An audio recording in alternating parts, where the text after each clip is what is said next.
Please welcome Chris.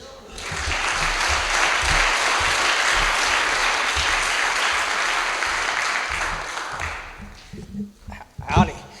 My name is Chris Raymer. I'm very grateful recovered alcoholic. It's nice to see y'all. I'm glad I didn't have to drive from the airport last night up here. Oh my God, I came into Newark. I'm glad I had a chauffeur. Yeah, a New York lady drove me. I was in good hands. Y'all know how to drive. We don't in Texas. So I finally got sober in 1987. I spent a whole bunch of years, I'm not going to tell a bunch of my story, but I spent a whole bunch of years in and out of Alcoholics Anonymous trying to get well. I trying to save a marriage in the early 80s. I went to my first AA meeting, and these are some wonderful people. I'll talk more about it tonight, but these are some great people in those meetings, and I'm not taking a shot at any of them, but they loved me to death, and it was sweet, and keep coming back, and 5,000 one-liners, and I kept relapsing over and over and over. And, you know, towards the end of my little career in there, I mean, when I'd pick up a Desire chip, nobody would applaud. You know, it's like, yeah, right. Nobody believed that I was ever going to get sober. And you know, I look back in hindsight about it, it was, guys, I just didn't understand this. And I'm so frustrated because I watch you get sober in those meetings and I can't seem to get sober in those meetings. And I really, really want to get sober. I need to get sober. And I believe that because I had people say, when you really want it bad enough, you'll get this. And that is absolute 100%. I'm going to remember where I am. I'm in a church and I am not going to cuss today. But that is absolute horse poot. The person in this gathering that wants to stay sober or needs to stay sober the most is not the person that's necessarily going to stay sober. It's the person that's finally figured out the truth based on his experience and actually does the work. And that's my experience. Let me tell you guys, I celebrated 32 years in November. And I've worked in the industry, treatment business, and I'm not here to talk to any about that, but I worked I've done it for like 27 years. I was about 5 years sober when I got a little intern job at a little treatment center. I've been doing it ever since. And I'm on the front line watching people come in. And there's just a lot of people up there that understand and can relate and resonate to my story. I know there's people that came in first time, picked up one chip and got sober. Man, that is the coolest. I my twin brother did. Loser, I don't know. I couldn't do it. But I took him to the meeting where they were going to be carrying solution. I'm just convinced, and it'll be a prevailing thread through everything I say today. And I got to mention this. I get to share the podium. Where's my buddy Chrissy? I get to share the podium today with Chris and S for his anonymity. But he's one of my favorite people on earth, you know, and I got to tell you, anytime you're doing workshops, you just pray that you're going to get a chance to do one with somebody that's on the same page. There is nothing worse than sharing the podium, doing a little step workshop like this with somebody that is not anywhere close to the same page. It's just, you spend a whole hour just trying to defend yourself, you know, or contradict everything, you know. Well, I didn't really agree with everything. Quit. We don't ever have to worry about that. Because I've shared the podium with him a million times and he's pushing, and there's a bunch of you in this audience too. There's a bunch of you little thumpers that I've known for years, and I am so honored to see you again. It's so good. Patty's going to be miserable she missed this trip. She's just going to be so mad. Too bad, so sad. I got to see my peeps and you didn't. There you go. We're going to have fun today, guys, and I'm just going to tell you going in the door before I get too into this. I'm going to share my experience, and I'll say it again tonight when I talk. I'm going to share my experience, and my experience may be different than your experience. I used to spend a bunch of time at these deals just battling with you after I speak in between on the break because you didn't agree with something I said. Buddy, how cool. Just, you don't have to agree with me. You don't have to agree with Chris. We don't want to argue it. We're just going to share our experience. Next week, you can stand up here and you can share your experience.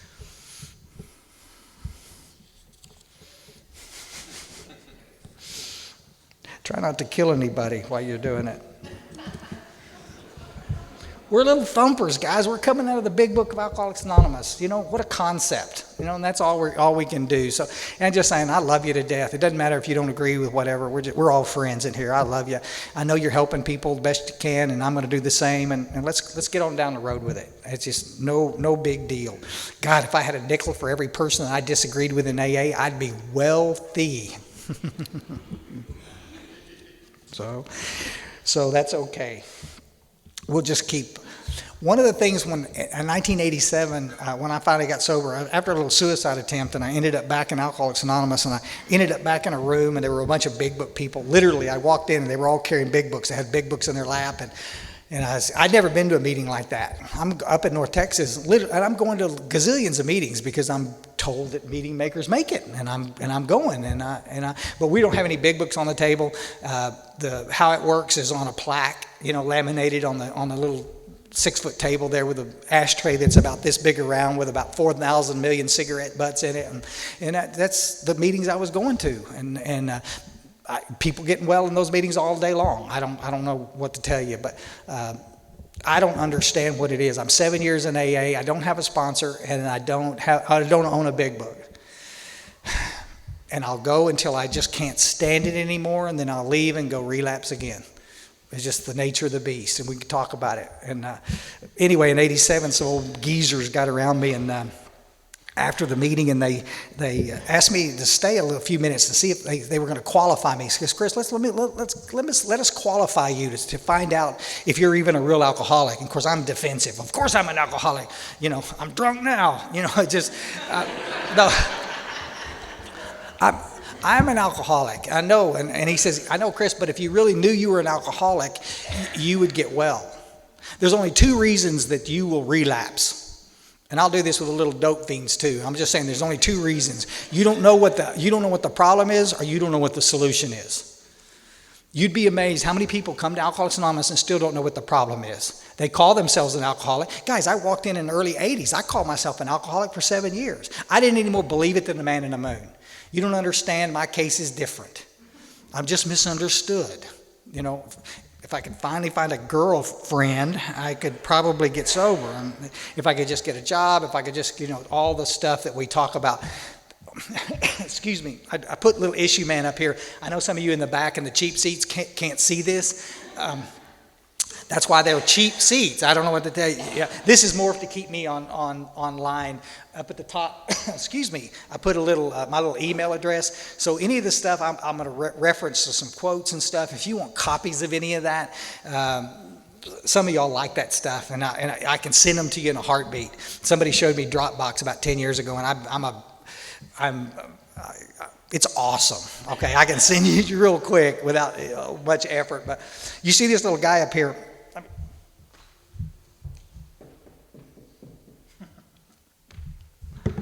Those little X's are all the issues. All God's kids got trouble. I'm going to say this right here. It's going to make some of y'all uncomfortable. Okay, y'all get ready. I love you. Let's hug after this is over. Remember, I'm in treatment, guys, but I'm spending years and years, and everybody comes into treatment, they got the same thing. I'm drinking because of this. If I ask the question, I got 80 people in treatment right now. I guarantee I could go ask them, and every single one of them would say this: I drink because of this. You're wrong. If you're drinking because of one of these X's, job, girl, trauma, what? Then you're a hard drinker, a hard drugger. You might not be one of us. This is why this is controversial when I say this, guys. This is what makes some of you uncomfortable, because you're sitting in these rooms and you're still questioning this yourself, whether you're really one of us or not. I'm not saying that stuff's not important. If you come to treatment and don't deal with that stuff, you're not going to stay sober, because it'll continue to block you from the sunlight of the Spirit. It'll continue to stop you from participating in this whole thing we call recovery. But if all you do is go to treatment and deal with all that external stuff, you're not going to stay sober. Because dealing with that other stuff, yeah. How many of you guys have ever stood in front of a medicine cabinet window in a bathroom with the door locked, with tears in your eyes, begging God to fix this? that you can't continue to drink and do those other outside issues like you're doing. Every hand in here will be up. Harry Tebow said, he was a Bill Wilson shrink for years, and a great quote, and I'm going to, I don't know if I brought it or not. It's clear that hitting bottom can produce a surrender, and that without surrender, an individual can hit bottom 1,000 times without anything significant taking place. Well-crafted sentence. Let me paraphrase. You can hit 1,000 bottoms, but unless you surrender at one of those bottoms, you're just going to keep hitting bottoms. What surrender is not crying in the medicine cabinet window or going to treatment. Surrender is committing to get on a spiritual path that'll change your life forever. But it's going to take some effort to get on that path and do the things that we're asking you to do. And if you're not convinced you're one of us, you're not going to get well. You're not going to do that work. So many of us, guys, I spent years, again, 7 years in and out of Alcoholics Anonymous, listening to you tell me your scary, ooey war stories. I may just be the first to tell you again, your war story is not going to scare me into recovery. It might get my attention. Your war story might get me willing to go to treatment maybe, but it's not going to get me sufficient enough to do the work that I need to do. There's no chapter in the back of the book called End to Scare. I get emails from all over the world, folks. I have never once, not once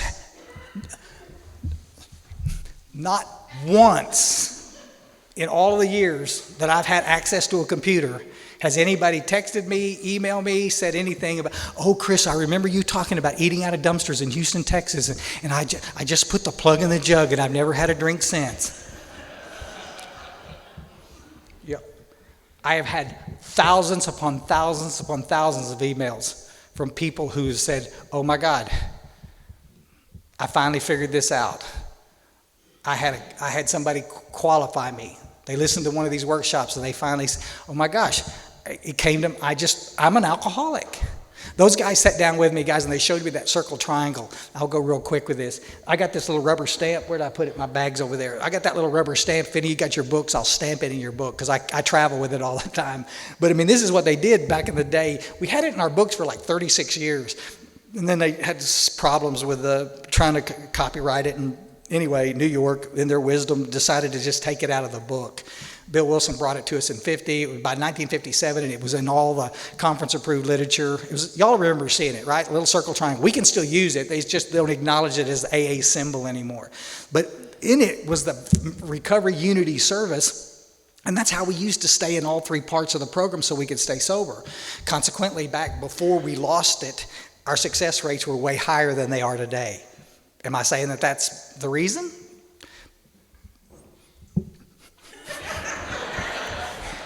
I don't know. But they sat down with me and they showed me all three parts of the program and they explained the physical craving, mental obsession, spiritual malady. And guys, I got to tell you, it took them about 15 minutes to do, which is going to take me just a little longer than that to explain it here. And I went home that night with tears in my eyes with the knowledge I knew what was wrong with me. Guys, I'm on 7 prescription medications a day. I've been in and out of treatment. I'm an IOP. I've been in AA for 7 stupid years. And I didn't know what was wrong with me. And because 2 old guys loved me enough to stay after a meeting and open the big book and showed me what was wrong with me, yeah, it changed my life forever. We always talk about it here. You know, get a little newcomer in here. You know, are you an alcoholic? Mm-hmm. Okay, well, let's move on to step 2. Okay.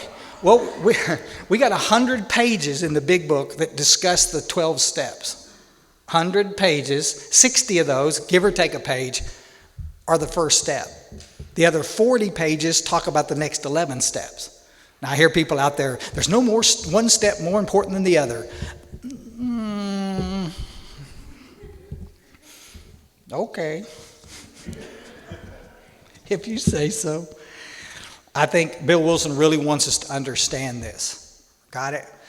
There's a great quote. We got these little stickers everywhere, guys. I got some in Texas if you want them. But I'll send you the artwork. You can get them. It's an excerpt from a letter that Bill Wilson did in 1942. It says, our chief responsibility to the newcomer is an adequate presentation of the program. No kidding. See, an adequate presentation of the program is sitting down and explaining what the disease is and how to recover from it. And then you get to decide if you want to play this game or not. Nobody's going to jam it down your throat. Nobody's going to back you into a corner. We're not going to call an interventionist. We're not going to, we're just, it's up to you. But golly, guys, we got to start telling the newcomer what this is really about. Adequate presentation of the program is not, keep coming back. It works if you work it. That's not it. I'm not knocking that. It's important to keep coming back.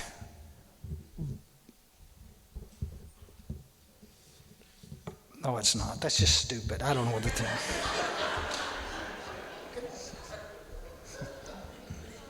If we look at at our AA group, we say stay at the end of the meeting, which is just as stupid. But we do it.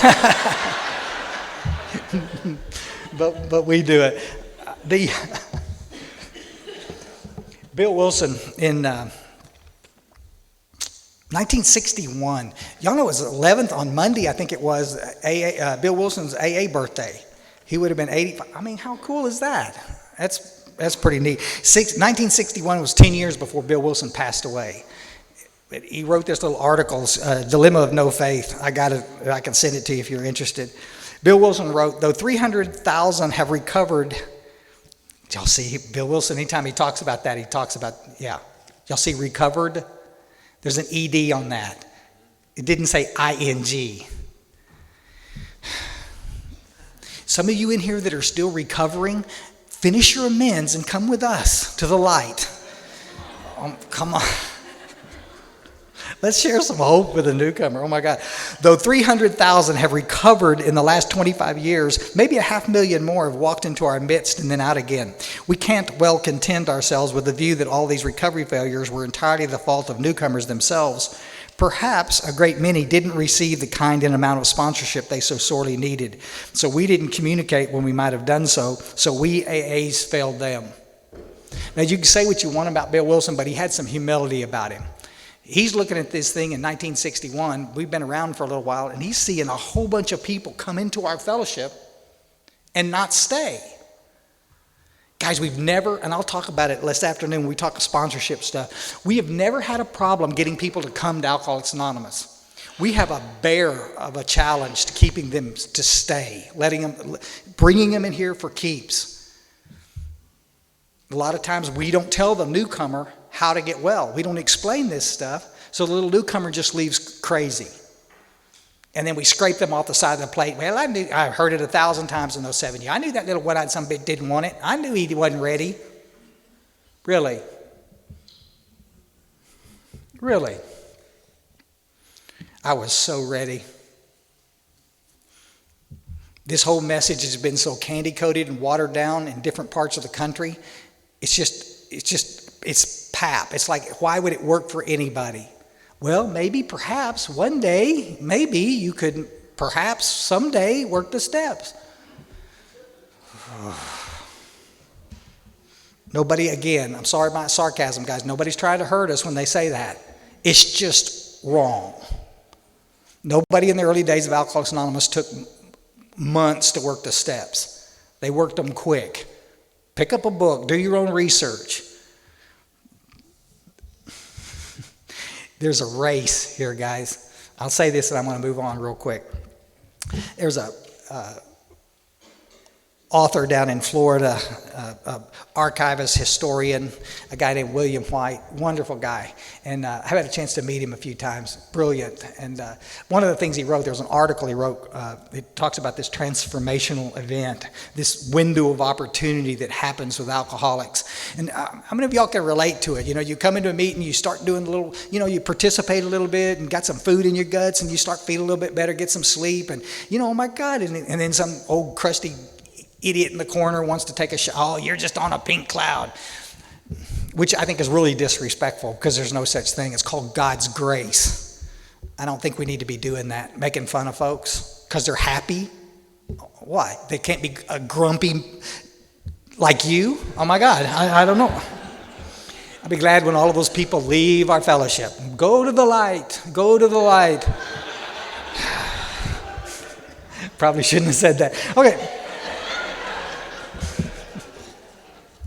I know, that wasn't nice. They talk about this little window of opportunity, though, guys, and depending on how far the illness has progressed, this window will stay open. You know, you come in and you do hardly nothing, and you just go into meetings and you start feeling great, and it's just, guys, you're getting some results of what you're supposed to be doing. And sometimes it'll stay open a week, 2 weeks, 6 months. I don't know, depending on the progression of the illness, it'll stay open, and then it slams. Y'all follow? Then it shuts. It's like, I don't know, I was doing so good yesterday, and today I'm drinking. Yeah, that's what happens, guys.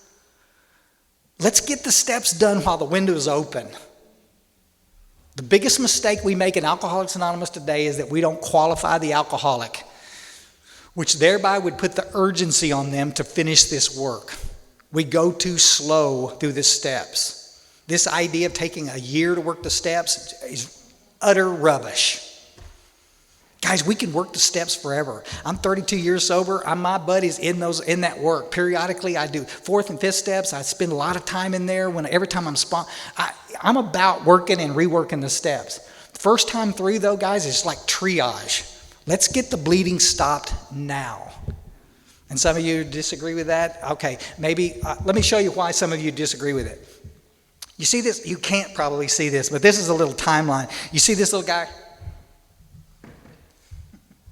He's a little dead guy, okay? He's a little dead guy down there. This is a little timeline. Everybody in here is on this little glide path, okay? Alcoholism and drug addiction, and this is not big book, but the jury's in. We proved this years ago in science, in the industry, treatment. This is genetic. Alcoholism and drug addiction is predisposed illness. American Medical Association, by 56 or calling it an illness. By 1961, they finally said, we just got to stop this. This is nonsense.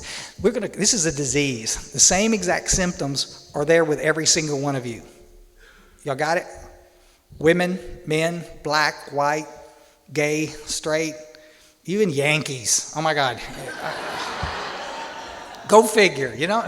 The symptoms are the same. The deal is that so many people, the people that I deal with, they want to look at the young people and they think, well, you have like, I heard a counselor one time say this, well, you have like young adult alcoholism. That's different from adult alcoholism. It's like, what, are you nuts? It's progressively, look, here. There's a little eggy and there's a little spurby right there. Ah. My father was an alcoholic. My mother was not. She lived to be 92 years old. She had a glass of white wine every night forever. Y'all follow? A glass of white wine. My father was, he was a real McCoy, nice, sweet man, but just still, genetically, we could look up our family tree. Just for jokes, how many of y'all can look up your family tree and see active addiction up in your family tree? Let the record show everybody. Okay, and I had an argument with a guy. I was doing a workshop not long ago, and the guy came out and says, there's no alcoholism in my family. And I got to talking to him and found out he was adopted. Oh, my God.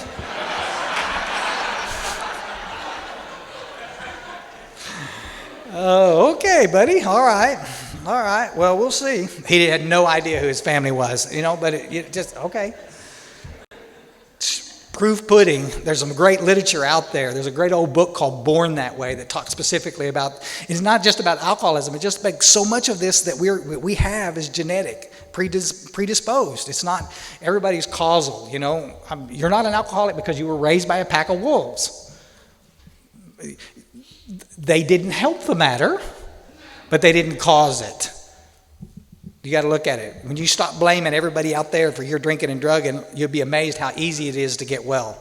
All right, we're going to talk about it in 4th step here coming up. All right, as this thing progressively gets worse, eventually you'll get to a place where you can't get sober. I can't tell by looking at this gathering how many of you guys are where you are on this glide plane. Don't look at the old geezers with gray beard and think that you know that they're like end-stage alcoholic. I sponsored some young guys that were 18, 19 years old that were end-stage alcoholics.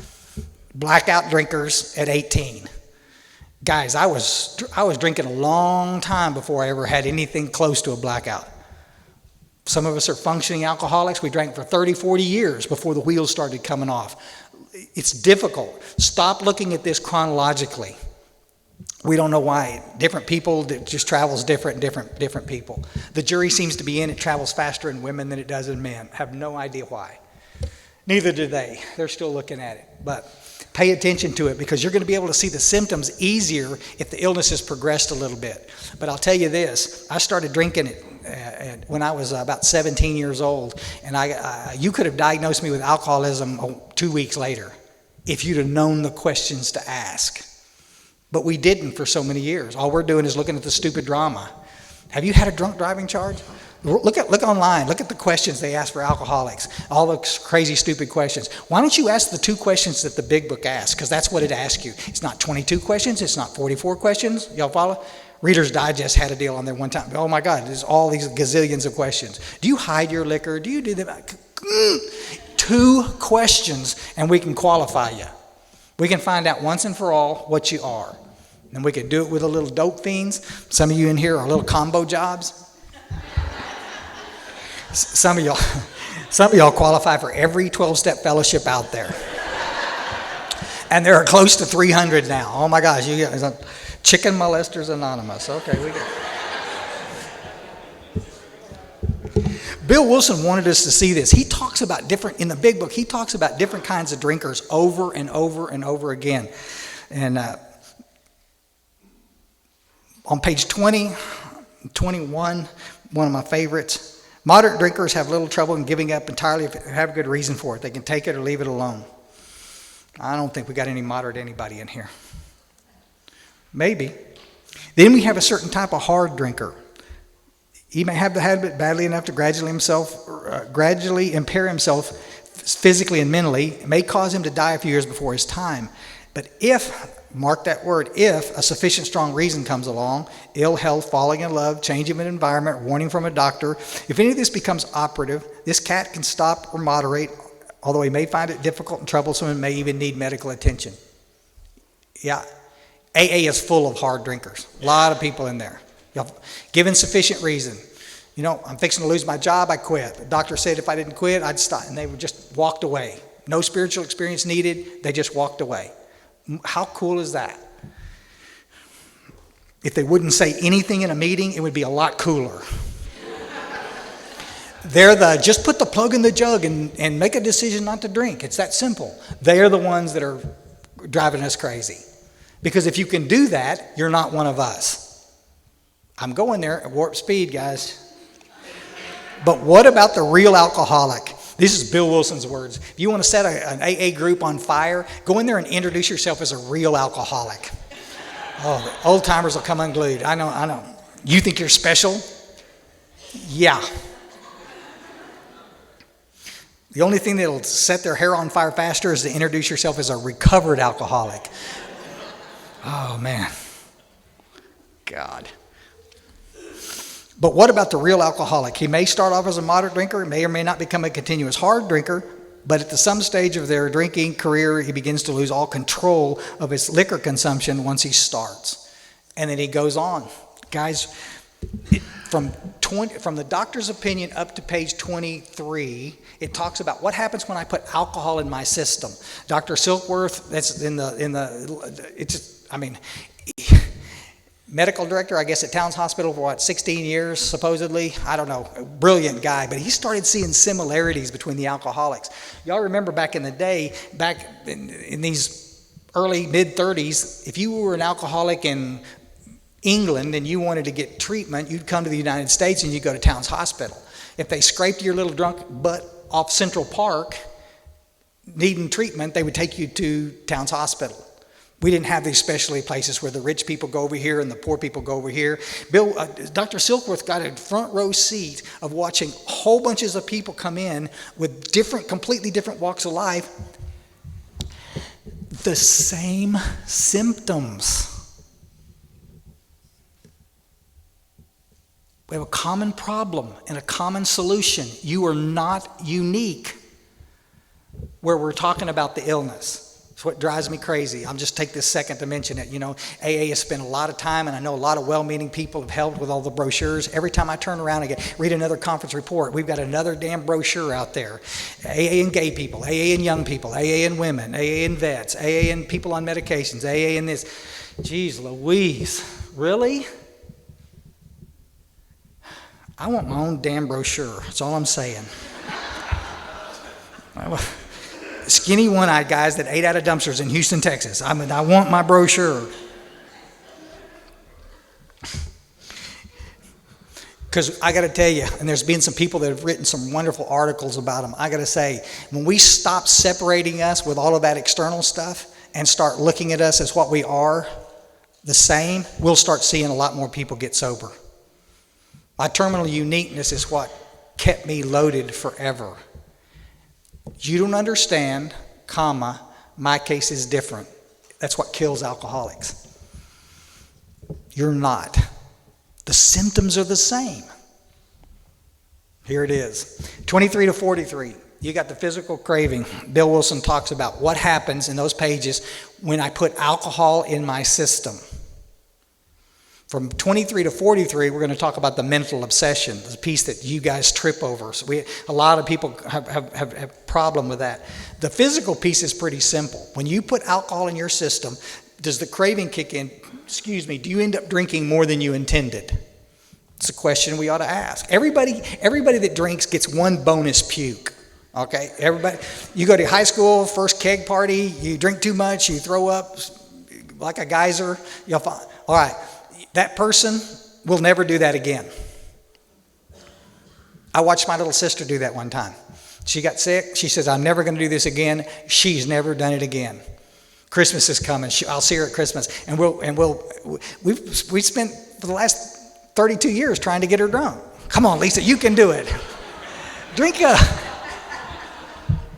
Drink up. No. She'll drink, she'll have a couple of drinks. She says, no, thank you, I'm starting to feel it.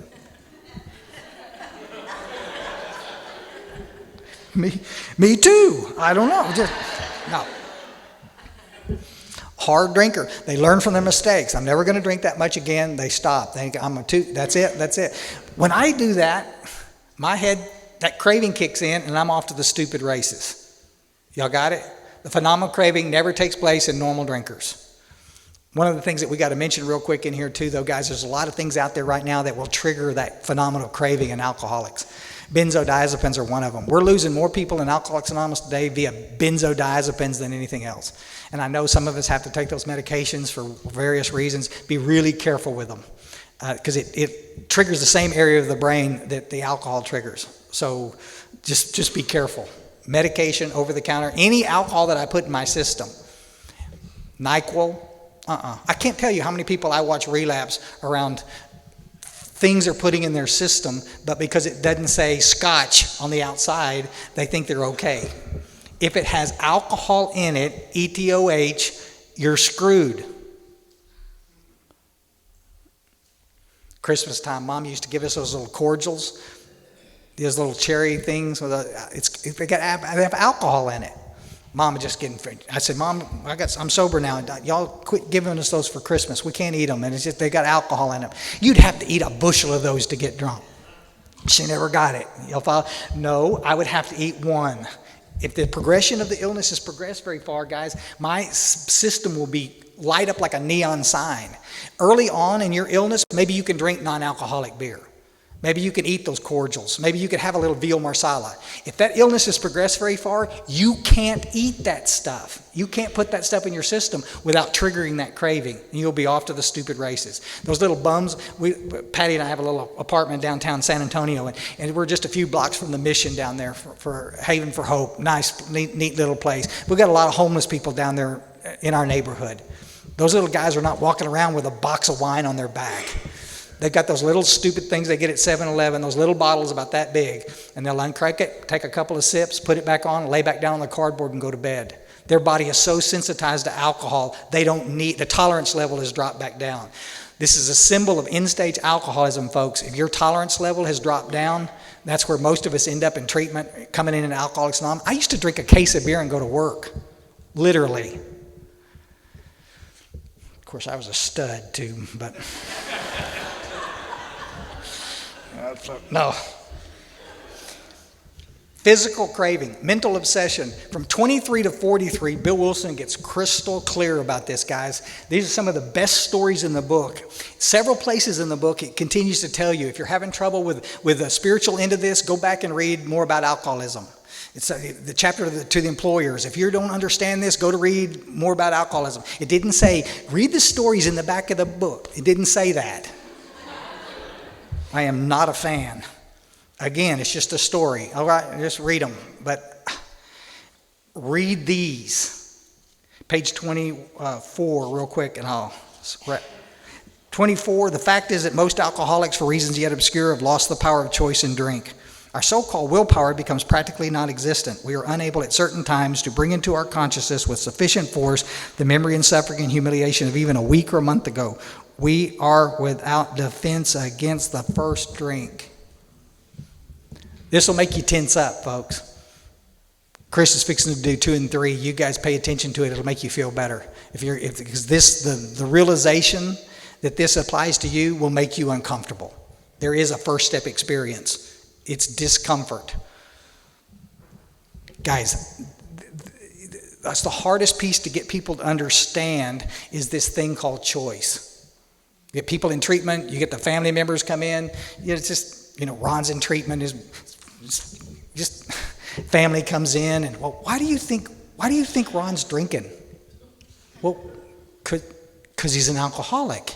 We've just spent 3 days talking about the disease concept. I'm fascinated with that. Oh my God, yes, a disease, yeah.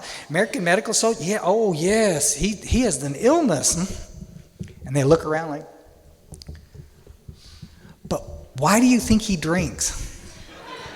They're not buying it any more than a man in the moon. They still believe X is on the outside, that there's something they can change out here so he'll be okay. Unfortunately, a lot of people in Alcoholics Anonymous believe that too. The old guy sitting in an AA meeting, I got up this morning and chose not to drink. Did you really? Wow. We got to stop that nonsense, guys. If you can get up every morning and choose not to drink and make it stick, that's fine. These old timers in 1987 got in my little face, tears in my eyes, and they just said, Chris, buddy, if you want to get well, you're going to have a thing called a spiritual experience. There was no tiptoeing around about that nonsense. Have a spiritual experience, the obsession to drink will leave you, and you can go kick some butt. I haven't thought about taking a drink in 32 years. Death of both my parents, crazy shit happening in those 32 years at times, yeah. Unhappy as I could be in certain periods. Never wanted to drink. The thought of taking a drink never crossed my mind. And I have sponsored gazillions of guys that have had the same experience. I know a bunch of you in this room nodding your head that have had the same experience. Guys, this is what this is about. This idea that we're going to offer you a program that you're going to have to do just perfectly so that you won't relapse is ridiculous. It's not that. It's not. I don't keep me sober. Let me say it real quick. I have lost the power of choice in drink. I have hundreds of choices. My little butt got up this morning. Y'all follow? I'm on Texas time. Early I got up, did a little prayer and meditation that I've been doing for 32 years. Simple, quiet. I still do that. On the phone last night, coming in from the airport, talking to a little guy of mine that's struggling. Little guy I sponsor. I still sponsor a bunch of guys. All of these are my choices. I choose to have a home group. I choose to network with a bunch of people in my posse, my buddies in this room. I got lots of choices. But whether I'm going to drink or not is not one of them. If it's a choice, then it's a behavioral problem. It's not a disease. Words have meaning. So if you're telling people they have a choice, you're indicating that it's a behavioral problem. In my years in treatment, I've treated, that I can think of, about 5 people that were on liver transplant lists. These doctors are so narrow-minded. They have a tendency not want to give a new liver to somebody that's still drinking. I don't know why they do that, but anyway.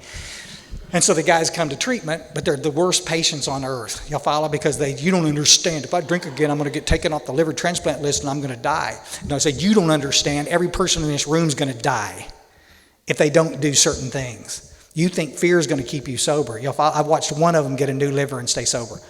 The other 4 drank before or after they got the liver. Did they choose to do that? The obsession got them. The obsession got them, and they went and did the stupid stuff they're supposed to do. I'll close this up real quick. This spiritual piece that Bill Wilson added to our circle triangle, this will confuse the little two-parters. I believe Bill Wilson really understood this. You know, he talks about two-part in the book, but he spends a bunch of pages talking about the spiritual malady. If I don't do the things necessary I'm supposed to do, this internal discomfort, Bill Wilson talks about on page 52, the bedevilments, this stuff starts to come back and starts to kick our butt. How many of y'all have sat in meetings and not working the steps and have been irritable, restless, and discontent? Yeah, low self-esteem, this feeling of uselessness, this depression, misery comes back. I mean, guys, you take the alcohol away from me, I don't get better, I get worse. There's a guy up in Massachusetts that wrote a little deal piece, Danny, he's a great little author. He says, when a problem or heavy drinker stops drinking, the worst is over. When an alcoholic stops drinking, the worst is yet to come. Me alone, without a spiritual connectedness, y'all follow? Just not drinking one stupid day at a time is hell on earth. Yes. I was talking to a girl yesterday on the phone. She had had 2 days sober. I just struggling not to drink. It doesn't have to be that way. This internal discomfort is what needs to be treated. And it happens as a result of working the steps. At some place in the work, that obsession to use is going to leave, and you're going to get comfortable in your skin again. How many of y'all remember before you ever took a drink being really uncomfortable? I mean, at 14 years old, my mama came out and she says, "What is wrong with you?" And I said, I think it's adolescent angst. It's just all teenagers are uncomfortable. Guys, this was I'm dying here. I don't feel worth a poot. 17 years old, somebody gives me a bottle of Boone's Farm apple wine, and I drink that. And I mean to tell you, I'm sitting there with a big old grin on my face, breathing all the way in and all the way out for the first time in my young adult life. It were good. A lot of nodding heads. You'll follow? Alcohol will treat that spiritual malady. But I can't drink alcohol because I can't control how much I put in my system anymore. So now what I got to do is I got to get to a place of sobriety where I'm not uncomfortable inside. Can y'all relate? That little rubber stamp that we stamp, y'all can draw it in your book, that little circle triangle. Guys, if you can stay in all 3 parts of that circle triangle, meetings, sponsorship, work those stupid steps, you will, trust me, you'll be golden. I don't know what's going to happen externally, the little issue man over here. All this external stuff, people are going to come, people are going to go, people are going to get sick, people are going to die. I don't know what's going to happen in our lives. What kind of a program do we have if it only works when things are going good? Oh, but think of the times that things were going really, really good in your life and you you dropped it down the toilet by going and getting a bottle. When didn't I drink? No such thing as triggers. Trigger's a horse. He's dead. This is so good. We're going to take a really quick little break here. And then, guys, no kidding, 10, 15 minutes max. Come back, and Chris is going to do 2 and 3. Thanks. Yay.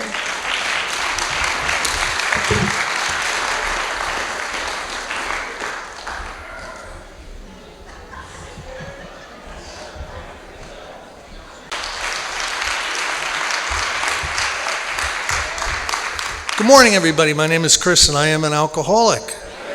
It's really good to be here. Ron, thanks for spearheading this whole thing.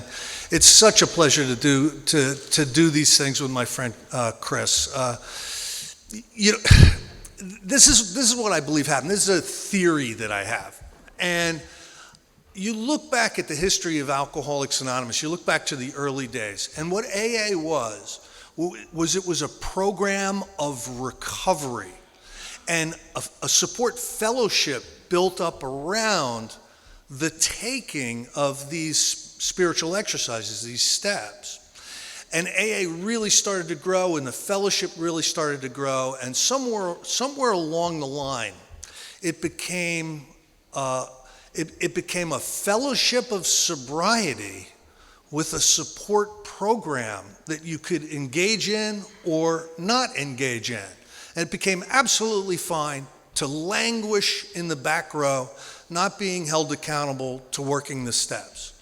And in the early days of Alcoholics Anonymous, if you weren't willing to take the spiritual action, they figured you didn't have a desire to stop drinking. So, Alcoholics Anonymous, for good or for bad, opened up the doors incredibly wide to let absolutely everybody in. But I describe it as a renaissance. And it started with some people in Texas, it started with some people in Colorado. And what it was a renewed adherence to the instructions and the information in the book Alcoholics Anonymous. And people started to open that book up again with a determination to consider it the guiding factor of recovery. And I've got to tell you, there's no one that's been more influential in the world today getting back to that than Chris. Chris has been tireless over the last 20-some years. And, we all really owe him a debt of gratitude for doing that.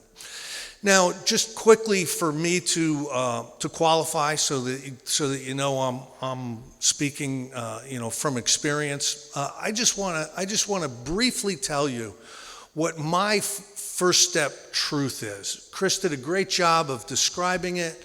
My first step truth is this: from almost the beginning, it was very rare that when I started drinking alcohol, I didn't continue drinking alcohol. But it got worse over the years. And toward the last 5 years of my drinking or so, I knew that when I had a drink, clear my schedule, because I'm going in, I don't need any appointments. I don't need, you coming over and asking me to help you with your car or any of that crap. When I started drinking, I was going all in.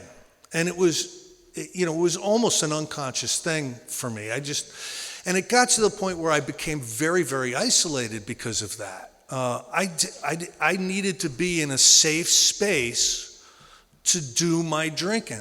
I know there's a lot of bar drinkers, and all of our experiences are different. We need to be asking ourselves the same questions, but our experiences are different. But what happened with me was I became very, very protective of my drinking. And if you got in my way, or you brought it to my attention, or you interrupted it or interfered with it, you were out. So my world got smaller and smaller and smaller, and I ended up the last 4 years or so of my drinking in a room in my mother's house, upstairs, by myself. And it was a very lonely, dark, decadent kind of existence. But that's where alcoholism brought me. So when I picked up a drink, that drink would ask for the second drink. The second drink would insist on the third would demand the fourth. The more alcohol in my body, the more my body wanted alcohol. Now that separates me from non-alcoholics. I would pass out. I would be sitting in my chair at my desk, and I'd pass out and I'd hit the floor. And when I came to, I would get up, and there would be a ginormous, because I drank out of these like 30-ounce glasses, there would be a giant bourbon and Coke that I just poured. Like I just poured it 2 seconds before I passed out. Now what is that? That's the allergy, that's the craving, and that's my truth, that's how it manifested in me. But the tricky thing with me, the thing that I didn't get for years and years and years, was the obsession of the mind. Here's a typical day in my life. I'd come to wearing the clothes I passed out in the night before, and I'd stagger up, because I got to go to work. And I'd stagger into the bathroom, and my hair would be sticking straight up, and I'd throw some water on my face. I'd do a couple of vomiting calisthenics, and I'd stagger out to my $100 car and go off to my terrible job. And I've got to tell you, that whole time I am shattered, because we lie to ourselves a lot of times when I've got a hangover. Well, no, what I had was alcohol poisoning. I had put enough alcohol in my body that my body was poisoned by it. And I'm suffering from those effects, because I was like 130 pounds soaking wet, and I would drink at least a fifth, sometimes a quart of hard liquor on a work night, So I'd be driving to work, and I'd be swearing to God, today's the day. I never want to feel like this again. And if you would have wrapped a lie detector around my wrist and asked me, Chris, are you going to quit drinking today? I'd say, yes, today is the day. I meant it with everything I had. The polygraph guy would go, you can put money on this guy. This guy's going to quit drinking today. This machine is saying he's telling the truth, because I meant it. I'd get a sandwich down around lunchtime. I'd rehydrate with like a half a gallon of something. And around 2 o'clock, I get off at 4, around 2 o'clock, I'm starting to think to myself, that decision that you made early today, that's kind of a strong decision. That might even be an overreaction, and so it'd be 4 o'clock, and I would have modified that decision a little bit to enable me to drive right to the liquor store and get another quart of vodka. Now, here's the lie I told myself for years and years and years. The lie I told myself was, I changed my mind. Now here's the thing. What I didn't get was, I didn't have a mind to change. How much power is powerless? It's not a lot. And when it's right up there with damn near none, So until I was exposed to the literature in the book Alcoholics Anonymous, I didn't understand what was going on. And when I showed up in Alcoholics Anonymous, I was working in AA, whatever, based on not drinking. I got to figure this not drinking thing out, I got to figure this not drinking thing out, because I know I need to separate from alcohol, because it was killing me. And even worse than that, I was becoming really, really violent in these blackouts. And, I'm not a violent person by nature. I do not wish to harm people. I'm very sensitive about that. And so I'm being turned into this psychopath in these blackouts. Now, and so I show up in Alcoholics Anonymous, and this is what I think AA is going to be. It's going to be like a giant pep rally. And we're going to go to meetings, and we're going to, yay, we don't drink today. And we're going to first things first, and we're going to upside down think 3 times. And we're all going to huddle up and hold hands like you would in a football huddle. And okay, we're going to see you at the Looney Nooney tomorrow, break, And that's going to create the enthusiasm in me to remember not to drink. That's what I thought AA was. I really did. We got to keep our memory green. We got to keep it simple, and all these one-liners. The problem is, I'm in real trouble. The problem is that I'm what you would describe in the book Alcoholics Anonymous as a real alcoholic. So I'm doing all this stuff, and I'm almost 90 days sober. And I'm driving to an AA meeting. And Listen, if there was a meter as you walked into these meetings, and the meter was how much do you not want to drink meter, I'd have beat anybody in that meeting. I didn't want to drink more than anybody in that meeting. I could guarantee you, because I'm fresh off the battlefield. Now what happens is I'm driving to this meeting and the thought crosses my mind that it's been a while since I've been drunk. And you know, this AA thing, you know, I'm showing up and everything, but there seems like there's people that are more enthusiastic about the whole thing than me. And you know what? I'll bet if I buy a gallon of vodka and drink it, it's going to do two things. It's going to remind me what it's like to be drunk, and I'm going to fly back in AA, you know, with a renewed enthusiasm. You know, this is going to make me Mr. AA. So I drank a gallon of vodka to improve my sobriety. Now, listen, I'm grateful that this happened because sometimes we have to, the truth has to be smashed home on us sometimes about what the obsession of the mind is, about just how much trouble we're really in. And I learned from that alcohol doesn't care if we don't want to drink it. Alcohol doesn't care what kind of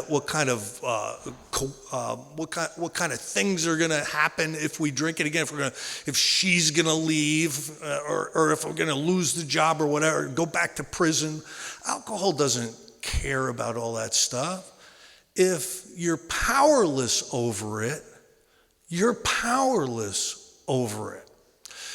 So what happened in my case was I came out of this terrifically brutal, like 7-month relapse, and I staggered back into Alcoholics Anonymous. And I've got to tell you, I came in on New Year's Eve. I showed back up in 1989, and I was absolutely desperate.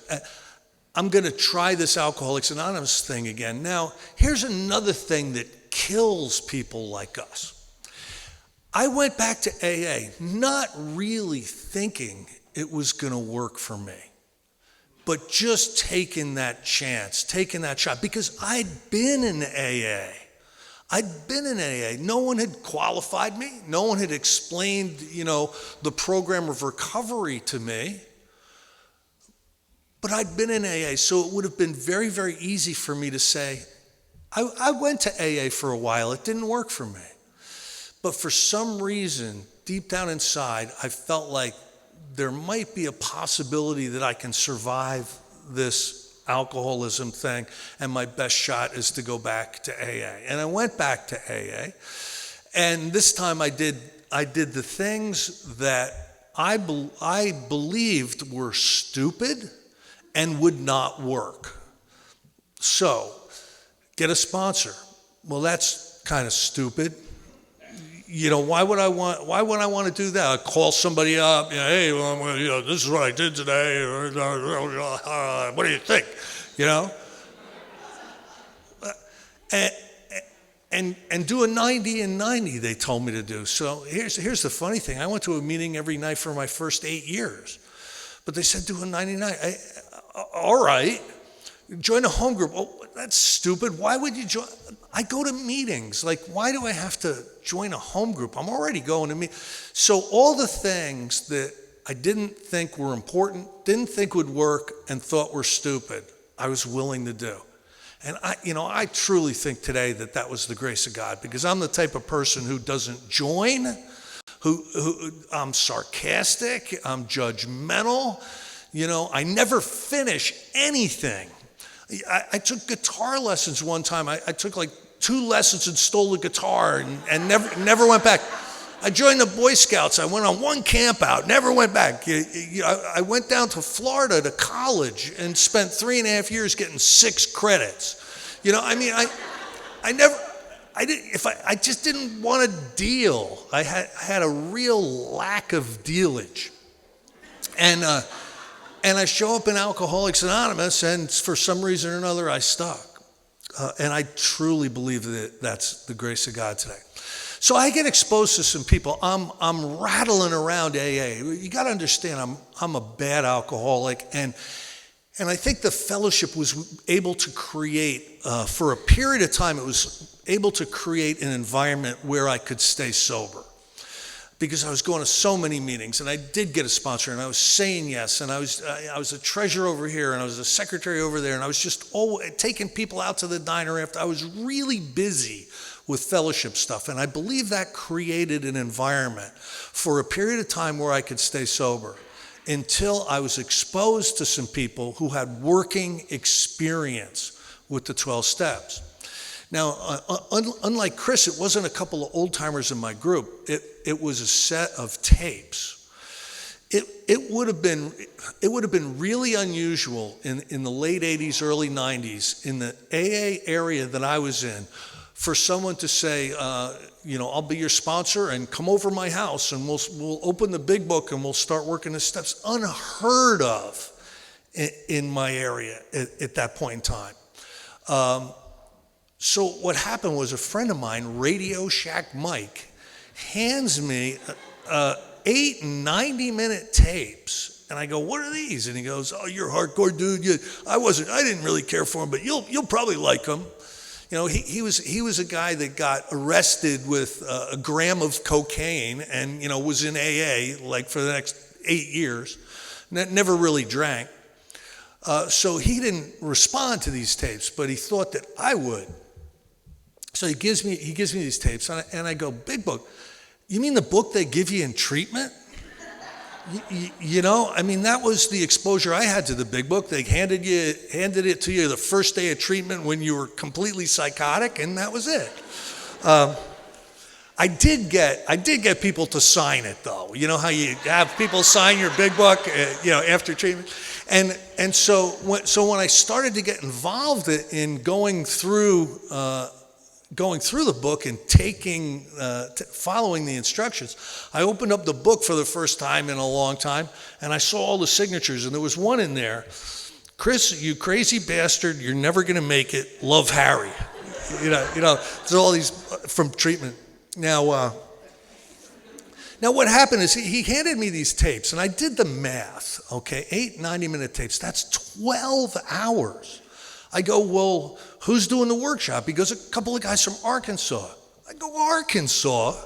I'm thinking 12 hours? The book, Alcoholics Anonymous, 12, from Arkansas? But the guy goes, no, trust me, you'll like it. Promise me you'll listen to him. And I did. And here's the thing. What Joe and Charlie said to me, what I heard, because I was sensitive, what I heard was, Chris, you're fellowshipping like a maniac. You're all over the fellowship. But if you're not taking the instructions from the book Alcoholics Anonymous, you do not have an AA program. Because that's what an AA program is. So when you drink, please don't go out and spread any rumors that Alcoholics Anonymous doesn't work, because you never worked it. Now, when I heard this, I was upset with it because it really bothered me, because people are patting me on the head because I'm in a million meetings, I'm saying yes, I'm chairing this and running around there. And what these guys from Arkansas said was, I don't have a clue. And neither does anybody else in your meetings, and neither does your sponsor. And this was really difficult for me to internalize. My first reaction was, well, maybe that's how they do it in Arkansas, but in New Jersey we share. I was upset. So here's what happened. Here's what happened to me. I met a young lady in AA. You know how that is. Oh, you should have seen my sponsor's face when I shared with him. He's like, no, my phone will never stop. I thought he'd be happy for me, and I learned very, very quickly, 2 ding-a-lings don't make a bell. that relationship exploded like the Hindenburg going down, you know? Now, I also got laid off of my job. This is all like in a 1 week period. I also got laid off my job, and you know, that was kind of rough. And then I started to get letters from Florida with, you know, you open it up and it says something about fleeing to avoid prosecution, you know, Florida got too much for me, so I just kind of said, yeah, see you later, Florida. I got court dates and community service, all this stuff. I just left, and all this hit me at once. Now, there's a line in the book, Alcoholics Anonymous, that basically says there are going to be trials, there are going to be low spots ahead. If your spiritual house is not in order, if you're not applying enough spiritual principles in your life, you're not going to be able to get through that period of time. So really what happened with me was I got to such an emotional state. It describes it in our book as pitiful and incomprehensible demoralization. And understand that we alcoholics are very, very sensitive people. So, I believe that pitiful and incomprehensible demoralization is very, very dangerous for us. The experience of suicide with alcoholics is off the charts, because we get to that place where we cannot imagine life the way it is. We cannot imagine a life of recovery. We can't imagine not ever having alcohol, and it just looks like we're closed in and there's no way to go. And I'm right there. And I remember going over to my sponsor's house, and I couldn't even talk. I was so emotionally upset that I knocked on the door. I never did that. He opens the door, Chris? And I was like, oh, I couldn't even talk. He just, come on in, we'll make some coffee. Now what he offered me was good fellowship stuff, go to a meeting. I mean, good, strong fellowship stuff. And like Chris was saying, nobody's out there trying to hurt us. They're giving us the best they got. But I walked out of his house still completely demoralized. And this is another area where I believe the grace of God entered my life. I was at a crossroads. I could take my own life and end this thing pretty quick. I could go to the liquor store and, for 2 hours escape the emotional pain of this stuff. I could literally go crazy. But what I decided to do was the message that Joe and Charlie had shared haunted me. Sometimes the truth haunts you. And it says in one of the chapters of the book, if you've disturbed someone about their alcoholism, this is all to the good. And Joe and Charlie had disturbed me.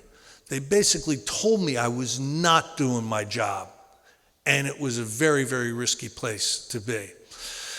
So what I did was I blew the dust off of this book, Alcoholics Anonymous. I had a cassette player right over here. I got a notebook and a pen and my big book, and I started to go through the Joe and Charlie tapes, taking myself through the 12 steps. Now, I don't recommend that. You'd be much better off finding someone with deep working experience with the steps and placing yourselves unreservedly, under their direction. But I didn't have an option like that. I didn't know of an option like that. So what I did was I started to go through these steps. Now, I want to talk a little bit about step 2. You have to talk about some of our history really to understand the depth and the weight of step 2. Bill Wilson and Dr. Bob are both end stage alcoholics, right? And for one reason or another, they both end up in the Oxford group. Bob ends up in the Oxford group out in Akron, and Bill ends up in the Oxford group in New York. Now, people had been getting sober in the Oxford group. People had been getting sober in the Emmanuel movement. People had been getting sober in the Salvation Army. People had been getting sober in a lot of different places. When they applied specific spiritual principles and operated operated outside of their selfishness and their self-centeredness and tried to give back a little bit. There were people who had periods of sobriety. So there were some sober people in the Oxford group. Now what happened was Dr. Bob was a lot like I was early on. He came late, he left early, and he didn't really want to get involved. Anybody sponsor in here? Does that sound familiar? Now, unfortunately, Dr. Bob was not able to get and to stay sober. He kept going because he was, like a lot of us will keep going to AA. We keep, there's some kind of hope there, but he wasn't taking any action, so he wasn't getting any results. Now, 1,000 miles away in New York, Bill Wilson gets involved with the Oxford group, but he's got nothing better to do than to come early and to stay late and to get involved. And if they would tell him to go get on a soapbox on Fifth Avenue and witness, he would do that. And he got sober. He started to put some real time together. And internally, he felt like there was really some change happening. So that's really one of the first lessons, I think, that Alcoholics Anonymous teaches us in our history. It's not the people that want it. It really isn't. It's the people that do it. So being powerless over alcohol, the solution to that would need to be power. If I'm powerless over alcohol, if I don't find some type of power, I'm going to continue to drink. The obsession of the mind's going to continue to take me out. I need to find something very, very significant that's going to keep me separated from, safe and protected from alcohol. What the early AAs found was by applying these spiritual principles that they learned in the Oxford group, if they actually did them, what would happen is they would gain access to a power that would keep them safe and protected. And they called this power God. That was a religious organization. People were, Christian proponents and all that. So they had a particular perspective about what they called this power. Bill Wilson later on really opened that up and expanded that concept of power. And if you pay attention to some of the terminology in the book Alcoholics Anonymous, it's very progressive, very broad, roomy, and all-inclusive descriptions of what God is. A power greater than ourselves, the great director, the great reality, the Father of light. You start to see a very inclusive vision of this power. And I think that was very, very wise early on, and not to keep it religious or within a certain parameter, to really enable all of us to be able to develop our own personal connection to and relationship with this power.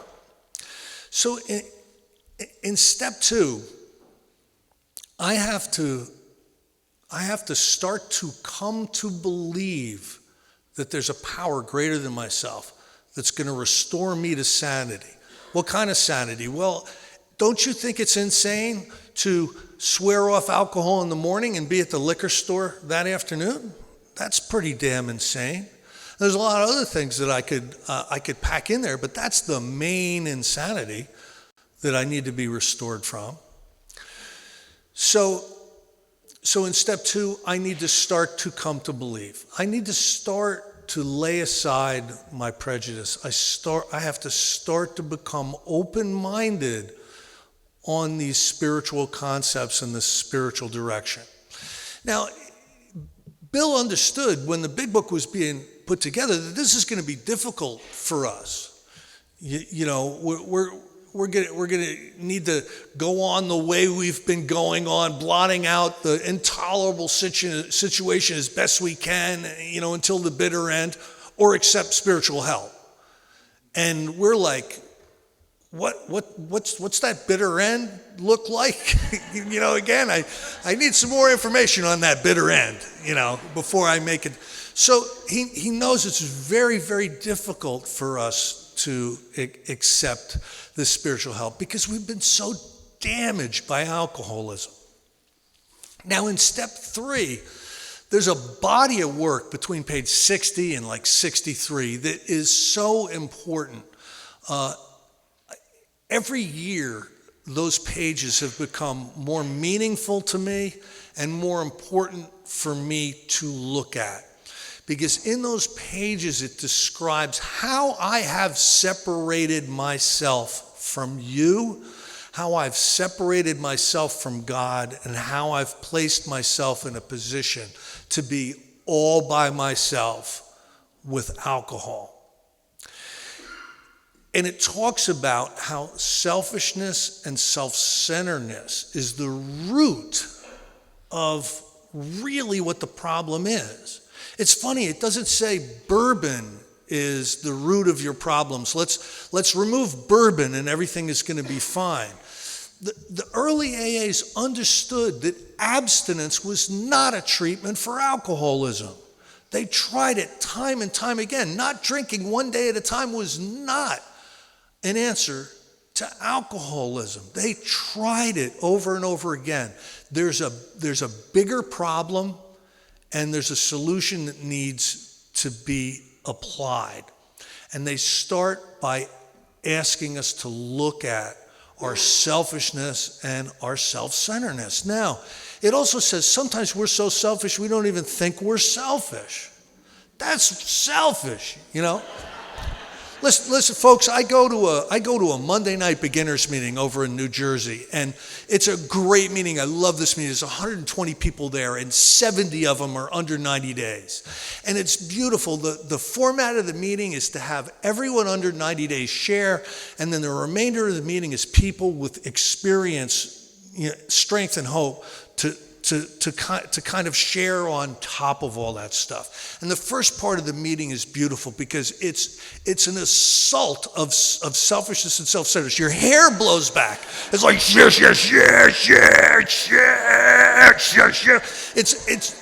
It's like unbelievable. It brings me back to what my real problem is. I am that.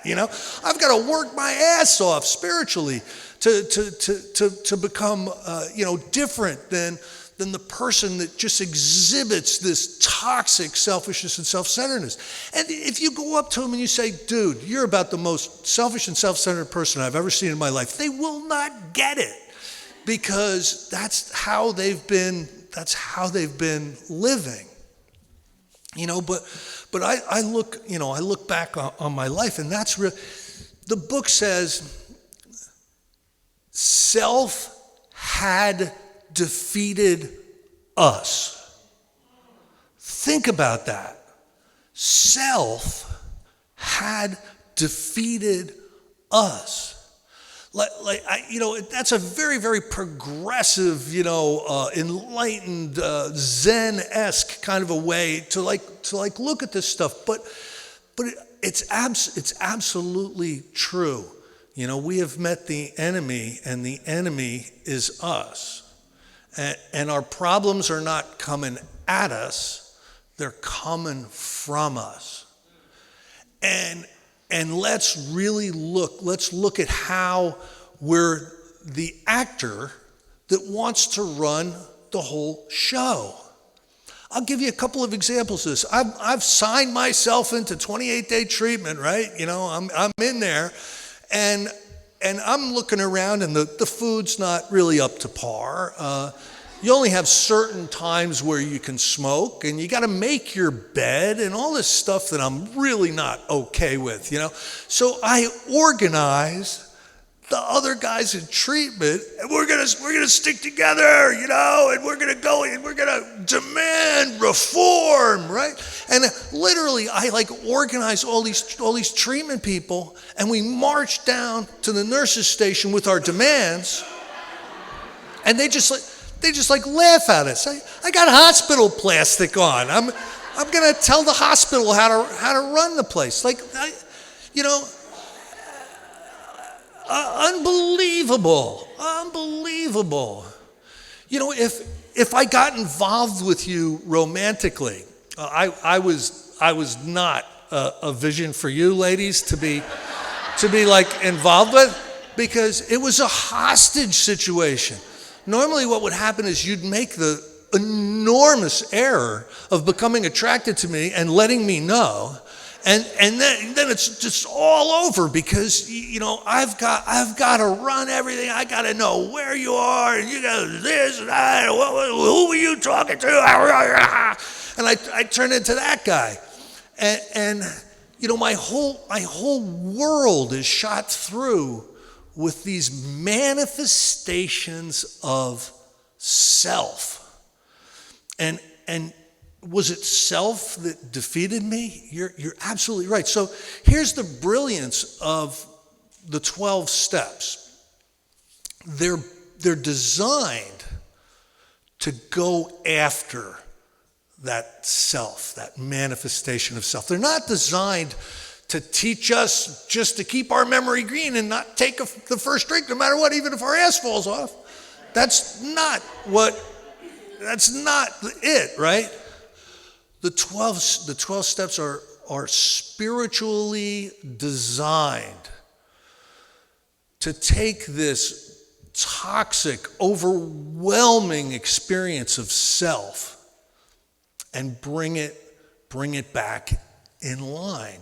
And in the third step, I really have to look at this. Look at this selfishness before I make a decision.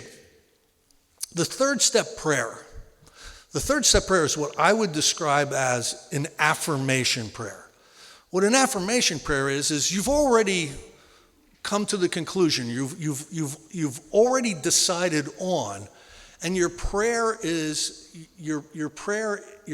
acknowledging that.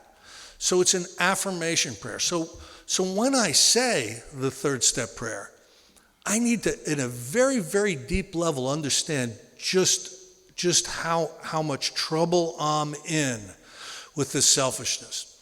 Now, there was a great speaker. I had an opportunity. I found this tape somewhere, and there was this wonderful speaker out of California. His name was Chuck C. And why this guy was cool was, up until the point Chuck shows up on the scene, most of the speaker meetings were drunkalogs. I drank. And there'd be a little bit of, I got sober, and my life is good. But for the most part, when you went to a speaker meeting, you would hear somebody's story. He kind of flipped the script a little bit, and I think he decided, I'm going to do spiritual talks, and people really responded to these talks. And in 1945, he did a talk that was fully cut cloth. I could not believe how good this talk was. It was the first talk that had ever been recorded of this guy. So, there are some enlightened people out there, I think, as far as, what the problem is and what the solution is. But he did something in one of his workshops that I found incredibly profound. And it was this. He had a whiteboard. So I'm not going to scratch over issue man. I really don't want to do that. That would be disrespectful. But just pretend for a minute. He would draw a giant circle, okay, a big, huge circle. And then he would say, okay, inside that circle is the entire universe, all the people, all the planets, all the galaxies, everything that exists is within this circle. And then he would draw a little dot right outside the circle and say, that's you. And isn't it, I had become so separated from everyone and everything. I had become so alone because of the toxic expression of this selfishness that I felt outside the circle. I believe the steps are designed to bring us back into that circle, to put us back in unity, to put us back in connection with God, to our fellow man, to ourselves. Now, this is an overgeneralization, and it's mostly accurate. But think about the steps this way. Step 1, me. Step 2, God. Step 3, you. Steps 4 and 5, me. 6 and 7, God. 8 and 9, you. Step 10, me. Step 11, God. Step 12, you. Think about that. We have got to be brought back into communion with and connection with God and our fellow man. And that's what the steps ultimately do. What happens when the steps ultimately do that? This toxic expression of selfishness and self-centeredness gets reduced. Our character defects get removed. Hopefully we get to some kind of humility and we start to become disciplined with the practice of these steps and develop a compassion and a service ethic. Hopefully all of that happens. And I believe I drank.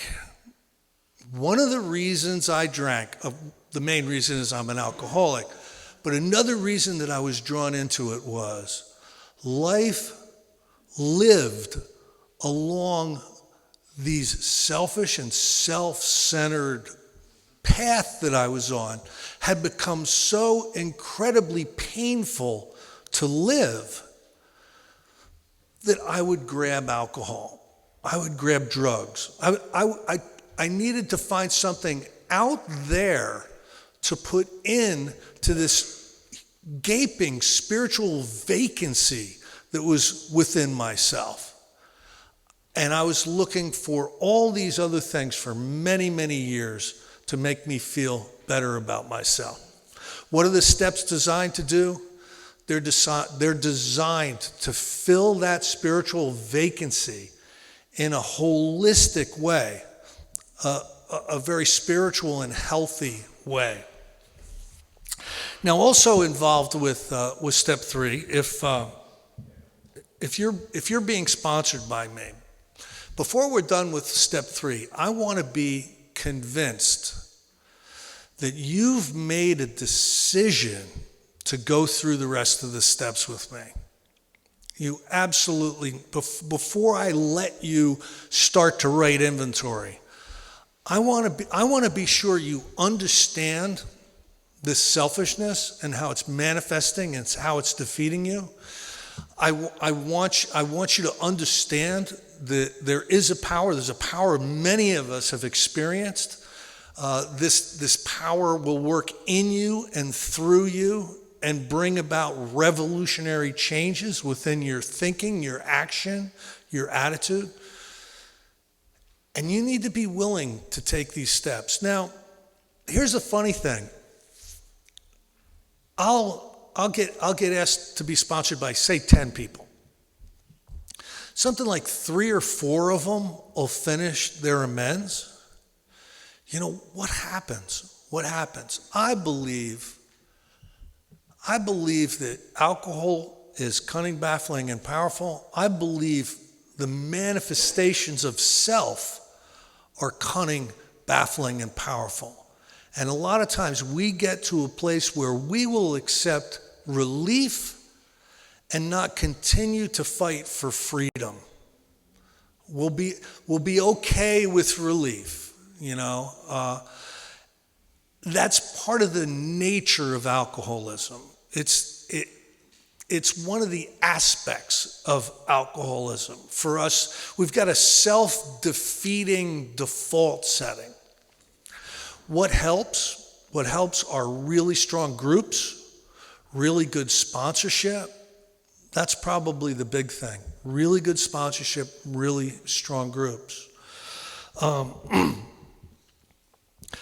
like Chris. I believe that there's a lot of people in Alcoholics Anonymous that are not what could be defined as a powerless, hopeless, real alcoholic. And I'm fine with that. Look, if it'll keep you from drinking and driving and smashing into my family, come on in. You know what I mean? But what we have to understand is we need to know what our own truth is. And we need to attach that truth to a program of action. And we need to be about that business. You know, what happened with me is I don't know why I became willing to pull down the Joe and Charlie tapes, the big book and all this stuff. I believe that there is a grace of God that permeates us, and I think we can become attuned to that grace. I'm going to finish by reading a couple of my favorite paragraphs from Alcoholics Anonymous literature. And believe it or not, both of these are from the 12 Steps and 12 Traditions. All right, the third paragraph in the foreword to the 12 and 12 says this: AA's 12 steps are a group of principles, spiritual in their nature, which, if practiced as a way of life, can expel the obsession to drink and enable the sufferer to become happily and usefully whole.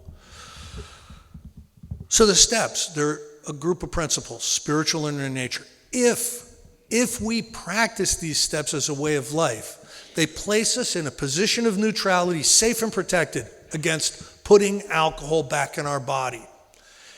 And the brass ring is enable us to become happily and usefully whole. I always wanted to be happily and usefully whole.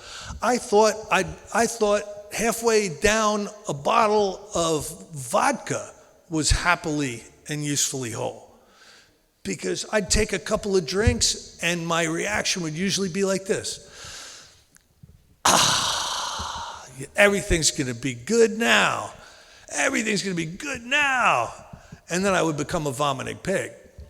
But I always wanted to be happily and usefully whole. So that's a byproduct of this spiritual way of life. So that's the good news. I want to share, because I think everybody here is adult enough to hear this. I want to share the bad news. And they hid this on page 174 in Tradition 9. They didn't want us to read this too soon. It says this: unless each AA member follows to the best of their ability our suggested 12 steps to recovery, they almost certainly sign their own death warrant. Do you think they mean death warrant? Well, it says earlier in this book that we get a daily reprieve based on the maintenance of our spiritual condition. You know what a reprieve is? One of the definitions. It's a stay of execution is what a reprieve is. We get a stay of execution. So what if this is true? What if this is true? What if we don't embrace these 12 steps as an operational methodology, a way of life? We're signing our own death warrant. What if that's true? I would say that if you've gone down the scale to the point where you can qualify as a real alcoholic in this book, I believe it's true because I see it. It's born out of my experience. I have buried so many people, you know, and one of the worst things is with alcoholism, it takes us a long time to die. And every single day that goes by, the quality of life just gets worse for us as we're on the way out. And we usually go out pitied or resented. So, and then it says, their drunkenness and disillusion are not penalties inflicted by people in authority. They result from their personal disobedience to spiritual principles. Why do we drink again, folks? Is it possible it's because of our personal disobedience to spiritual principles? Don't you know deep down inside that's true? That we have to come in here and we have to make the best attempt we can make? We have to make the best attempt we can make. And with that, I think I'm done. Thanks.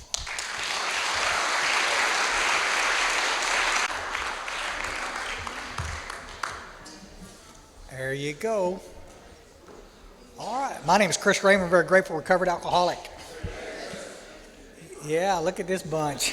Now listen, it's warm in here. Y'all just ate, a bunch of you, so just go ahead and take a little nap. Y'all spread out a little bit. And if I see a few of you laying down, I'm not going to take it personal. That's okay. God, I just ate all that pasta. I may take a nap. What the heck? Anyway, I am delighted to be here. It's so good, like I said, to reiterate, sharing the podium with Chris, we're going to confuse the recorded people here. Chris is the other Chris. Okay, what the heck? Don't think I'm talking about me. I remind y'all again, this is my little cell phone, my email up here. And if y'all want to email me, I'll send you any of the stuff we talked about this morning, quote stuff. There's this little index that I did years ago for little guys I sponsor. It's just a little where the steps are in the big book. And everybody thinks, well, what difference does that make? But if you're screwing around and you're new and you want to read about the 8th step, there's no sense sorting through it. Here's the page numbers where it is. And so for some of the little new guys that get overwhelmed in that book, again, we set one of those hardback books down there. That big book is not all that big. If you take the stupid stories out of the back, I'm sorry, I shouldn't have called them that. If you take the stupid stories out of the back, then you just got the 164, and it's not that overwhelming. But I want to mention, because somebody said something about my comments about the stupid stories. Okay, I'm just listening. If y'all ever get a chance, if some of y'all are just sitting around scratching in wintertime, y'all hibernate up here because it's so dadgum cold, while you're looking at maps of Texas and where you're going to move to soon, come on with it. Well, yeah, it's way too hot. I'm just saying, but you'll die in the heat. But while you're just sitting there around playing, see if you can snag a copy of the first edition big book. Online stuff, you can get them on there, but the stories in the first edition are pretty spectacular. Some of you are nodding your head, you've watched that. If you compare those stories, and these people are wonderful. I know a bunch of the people that wrote those stories. I mean, I'm not taking a shot at any of that. They're all good stories, but the first edition stories were about people's spiritual experiences. These stories are about identification. I'm just saying it's completely different. So check it out sometimes. And Alcoholics Anonymous has done a compilation of first, second, and third edition stories that they moved around and taken out. And Experience, Strength, and Hope, I think is the name of it. And you can snag a copy of that, and you can get all the different stories in there. So there's some really good stuff in there. So put that over there. I'm talking to I mentioned earlier, I was talking to a lady yesterday that's struggling staying sober, and she's had a little sobriety. She can put together a few days. She gets out of detox, puts together a little time. But anyway, she got this sponsor. I'm not telling you where she's from, but she got this lady. This was the matriarch in the group, and the lady just informed her that she's not ready to take the steps yet. And we're laughing, and she's dying. I'm with you, brother. I mean, it just makes my head spin when I hear how many times that happens out there. Big Book says, we got to this little spot where we were willing to go to any lengths to get sober. And we were going to do this work and make the decision. Bill Wilson in the back, that talks about, we stood at the turning point, and we're going to. It's like. It's all about working the steps, guys. This is what he lays out the recipe of how to work the steps in the. This is what they're talking about here. So the idea that we're going to help you by telling you to just keep going to meetings Remember that circle triangle? A bunch of y'all got up and got the little stamp up there. We'll talk about it later if we need to, but I mean, it's like, buddy, it's all three parts. I don't want anybody to leave here thinking that I'm making fun of meetings or I'm saying they're not important. Meetings are as important as any of the other two legacies. There's a legacy of service. You got to work with others in order to get sober, to stay sober. We understood that. But you got to work the 12 steps too. The idea that we're going to let you sit on your butt for 90 days or 6 months or a year before we're going to let you work the steps, I don't know where that comes from, folks. It's just, the closer we can align ourselves with what the big book said, the better it's going to be. I referred to it earlier, guys, and I'm not going to get into the cauldron of debate with you about it, but I mean, you can look at any of the archival material.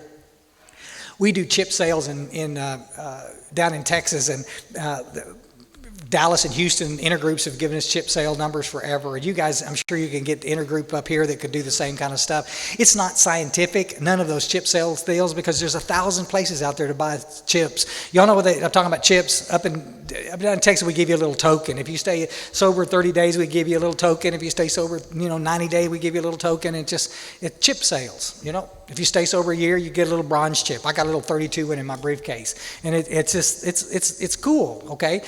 In Houston and Dallas with these chip sale numbers, you can just see this huge drop off. I don't have them in front of me, but the people that come into Alcoholics Anonymous, again, we've never had a problem getting people to come to our fellowship. But to stay to get a 30-day chip, you should see how many drop off. And by the time you get to a year, you're hovering right at 10% in Texas. When this book went into its second printing in 1955, we had a success rate of 75%. A lot of guys coming in, they twist, they leave, they come back in, but time all the dust settled, they were staying sober. We're not doing that anymore, folks. You should see it in parts of Europe, less than 3% getting sober. Because we're expecting people to come into a meeting, sit and listen to you talk about your dead cat and stay sober. Sorry? Work the steps and then go listen about the cat. It's important. Oh my God. Oh my God. I get emails from all over the world, people, what's wrong with cats?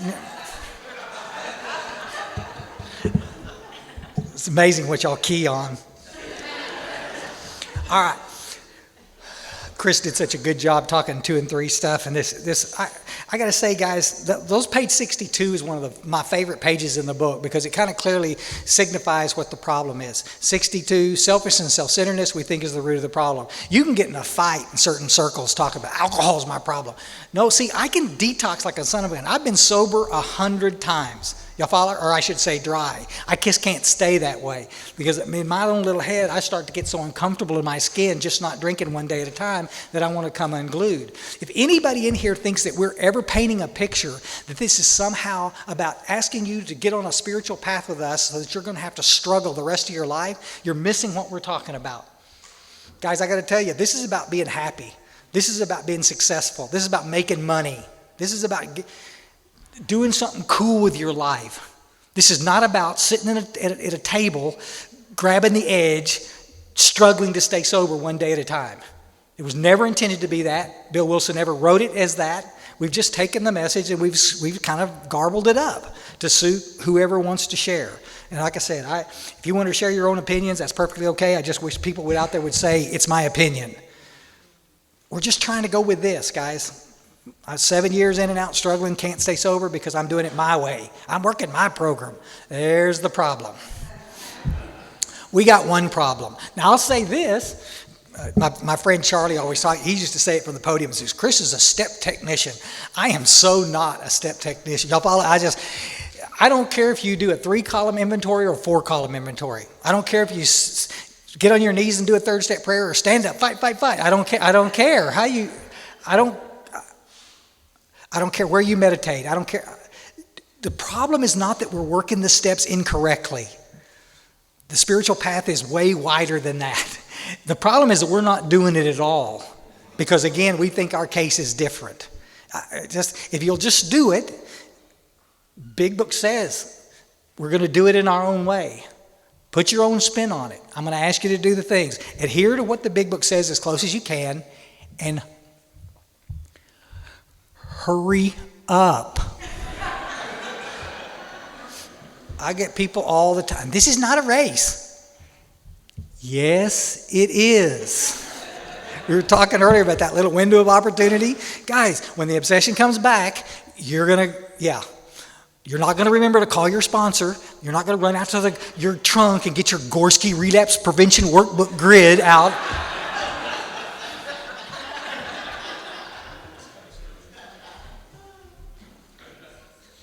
Ever. You're going to drink. That's what we do. Stick with us. Books, we do this little third step prayer, and then the next paragraph it says, next, we launched out on a course of vigorous action. There's two places in the steps that we're going to lose you. And it's between the third and fourth step. While you're messing with the fourth step, so I should say the third and the fifth step. And then after we do a fifth step, between there and making amends, we have a tendency to lose you out. Bill Wilson, when he wrote this stuff, he talked about, and Joe and Charlie was great ones when they were talking about, they talked about working the steps 3 through 9. All in one, it's all in one. We teach it's compartmentalized. I do it in treatment, I do it with the guys I sponsor, but it's intended to be worked all at one time. So you can get the whole effect of what this thing is about. Get it and finish it quick. Everything that we're going to talk about today that Chris was talking about, and after I finished, everything we talk about is basically pointed to the little newcomer. Here's this little new guy right here, obviously a newcomer. No, he's my brother. We're focusing this on the newcomer guy. Let's say Tom's been sober since Guy was a little boy, and he can take all the time he wants. If he wants to do somebody said an 84-page 4-step guide on my desk. I used to have it. I'm looking for it now because somebody called my bluff. Where is it? I'm looking for it. I can't find it, but I've got it. Because I remember it just was shocking when they threw it down on my desk and here, and it's like 84 pages of a 4-step guide. Now, I don't know, 7.5 pages I think is in the big book where I don't know how could, yeah. But if you want to do that, multiple years of sobriety, and you want to have a different experience, man, do that. There's so much cool literature written out there about the different ways of studying and all this. There's some great books on 6 and 7, and Bill Wilson understood with a newcomer, we couldn't ask them to do a bunch of complicated stuff. Let's just keep this as simple as we possibly can. All right? That's just my old sponsor. In my lineage, there's a guy named Paul. He used to say, keep it simple doesn't mean keep it stupid. It's just pretty simple and direct, and we're going to get this thing done. You're going to have an experience guaranteed. One quick thing before I go on, because I got a bunch of atheists out there cussing me. The secularists out there, it's just, we hate Chris Raymer. Okay, I love every one of them. I don't have a problem with an atheist in the world. I never worked with anybody that hated God, that worked the steps, that didn't get taken to a different spot. I didn't say they'd be on the front row of the Baptist church. I have no idea what they're going to do. I guarantee you there's a path for everyone. And in their wisdom, and Bill Wilson and Dr. Bob, just exactly what Chris was saying, we got taken to a place up there where this open and roomy for anybody that wants to come. There's this old speaker from Florida named Sandy Beach, long passed away. Can you imagine living in Florida and having a name Sandy Beach? That is the coolest. I don't know what to tell you. He said in one of the books that he wrote, he said, you don't have to find God, but you got to look. I've never, just breathtaking. I've never seen it fail. Seek. God could and would if he were sought. It didn't say found. Your life is going to change by some power out there. Just stop getting caught up in all the semantics and try to get this all figured out. Well, what is God? Who knows? I don't know. But he's handsome, so I don't know. When I sit down, we do a little third step prayer with a guy. I'm going to get up, just like those old guys did with me in 1987. If I'm sponsoring, I got my little date book in there because I'm paper, old school. I watch you guys work your calendar on your phone. I'm just in awe. Really? How does that work? Oh my God. I have a date planner in my briefcase, and then we write this down. Okay. And we get up from third step prayer, and I'm sitting there right there, and I'm going to get you a notebook, and we're going to talk about this 4th step because it's the only time in sponsorship that this gets really labor intensive. There's some stuff around the amends. We're going to talk about that. That gets a little, just some effort around this 4-step stuff. It gets a little nuts. And so I'm going to be real close to you guys while you're working on a 4-step. But what I'm going to end up doing is I'm going to sit. There you go, right there.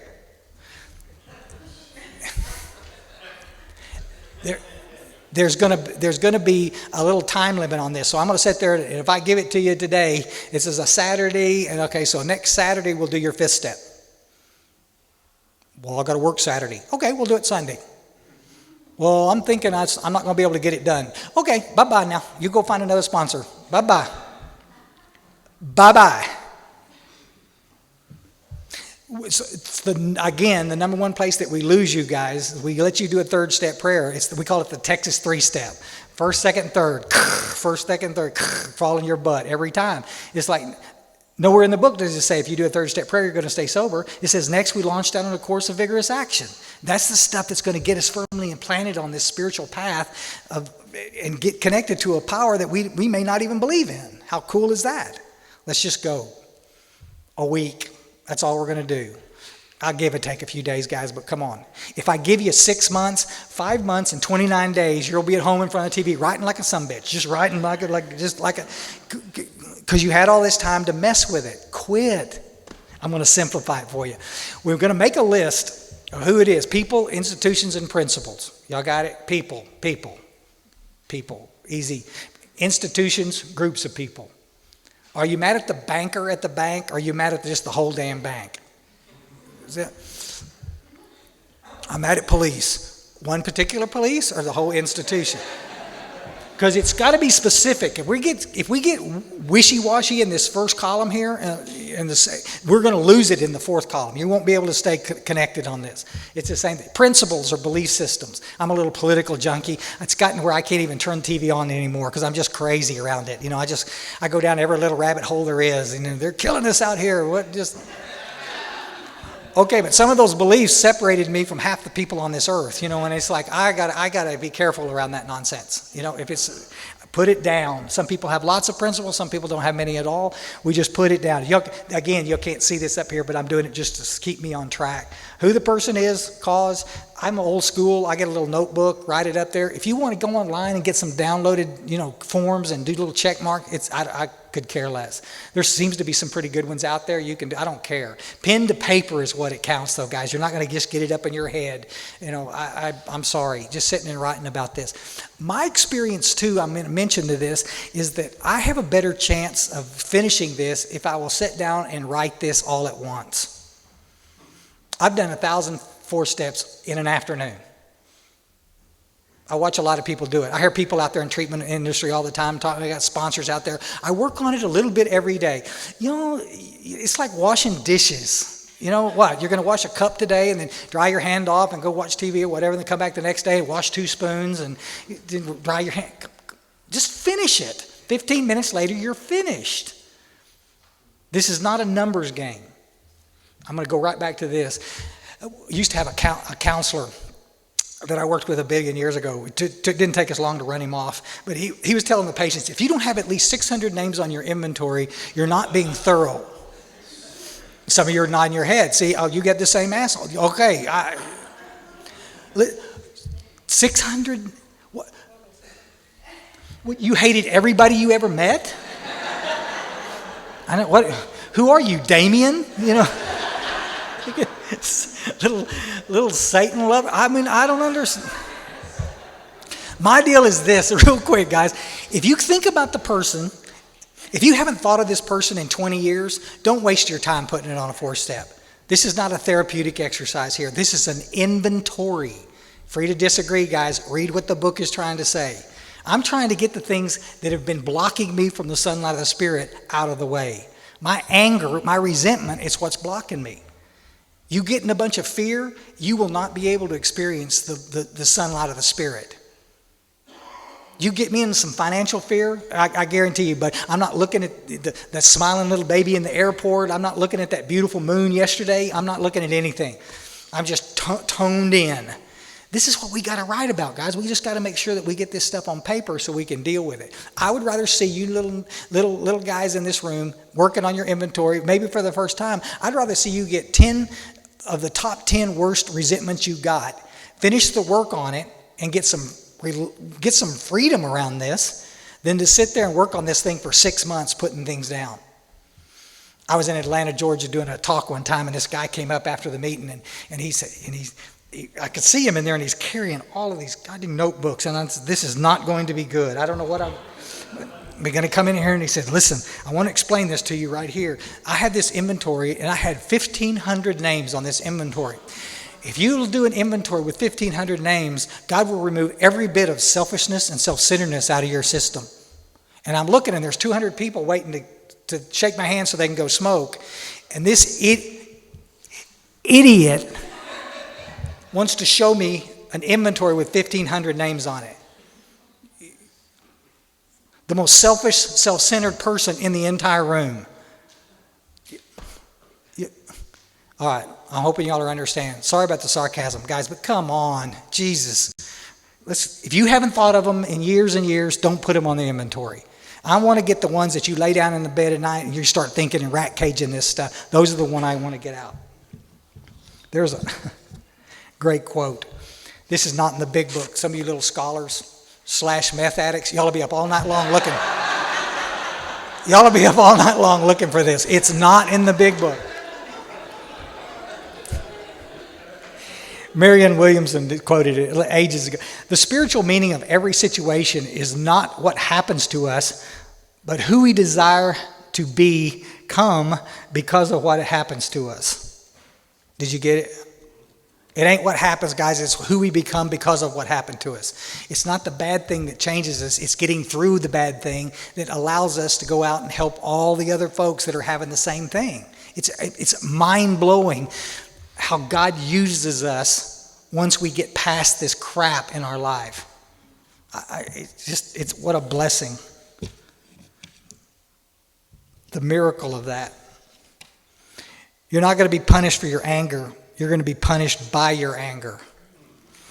Some guy named Buddha, I don't know who the hell he was.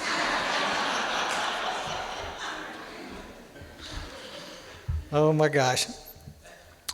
We make the list. Sit down and spend some time. Sit in front of the deal and just start. God, show me the people that are pissing me off. Show me the people I'm angry at. And just start writing. Family, relationships, blah, blah, blah. You just make the list. Then we transfer it over to some columns. Who it is, cause. I want you to be specific in the cause, okay? Get specific. Again, if you lie in the second column, you're going to be lost in the fourth column.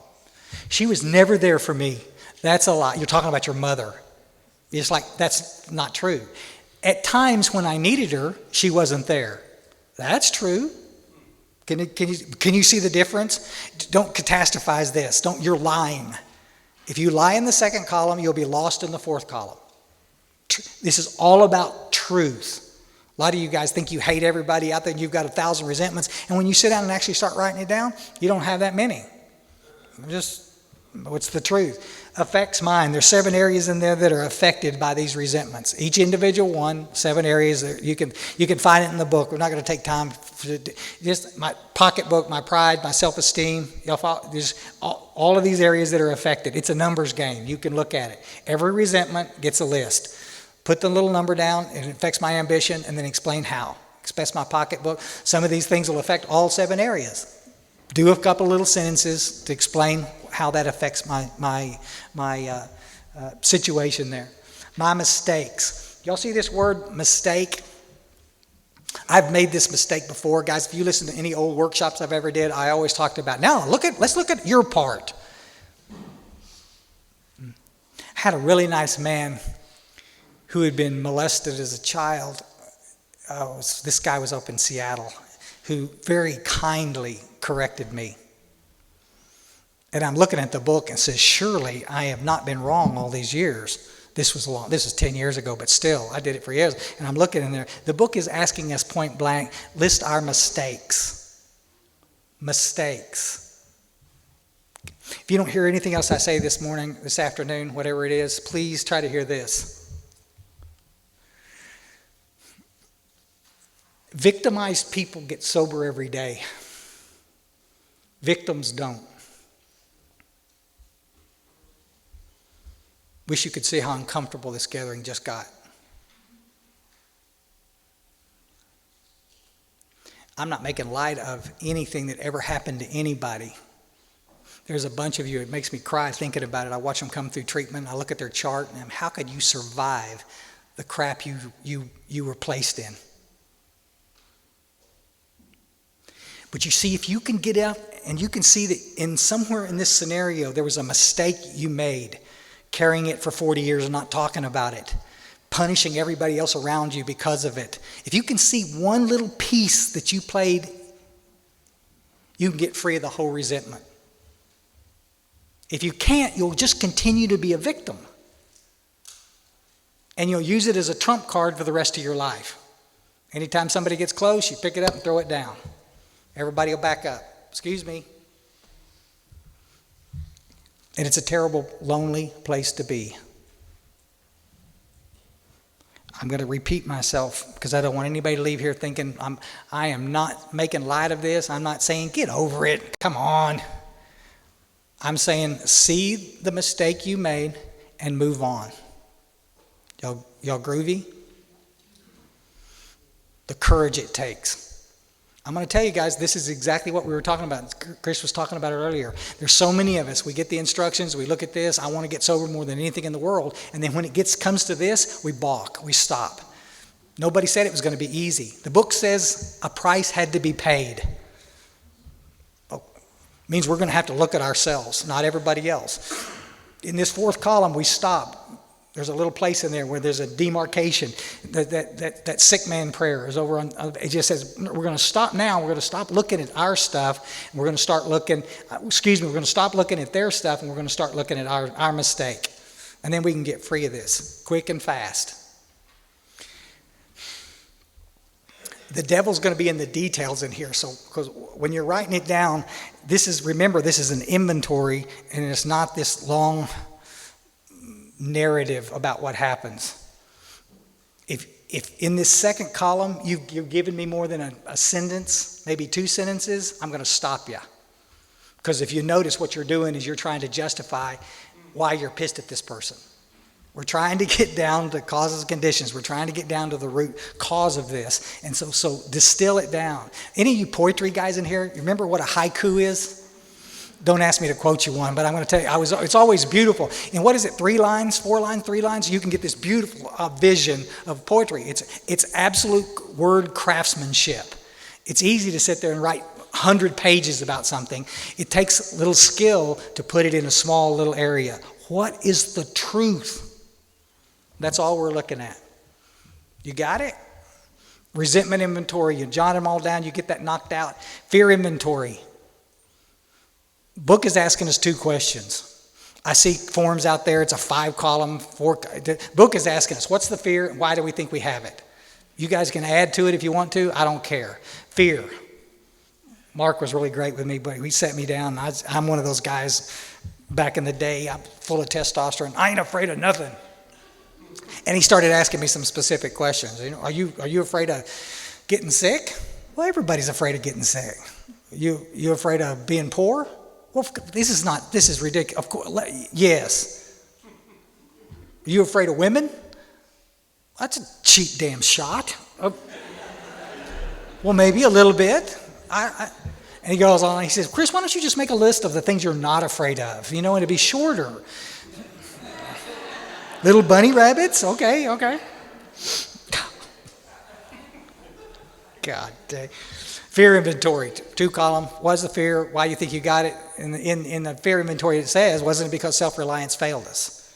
Basically it. See the list because you're gonna need it. Sex inventory. Sex inventory is not about sex. There's 9 questions the book is asking us specifically to answer. Where did we unjustifiably arouse jealousy, suspicion, and bitterness? Where were we wrong? What should we have done instead? It's asking us specific. Guys I do 4 steps with, I'm sitting down, we'll do a 5th step, and they get all excited. They get all this by, and they're sweating bullets. Oh my God, this is bad. And it's, oh yeah, now we get to talk about the girls. Let me tell you. And then they start giving me this laundry list of all the crazy shit they did out there. Stop. I'm not interested. I could give 2 poots. I have taken several guys I've sponsored and stopped them dead center. You're going to do the sex inventory with a friend of mine, my wife.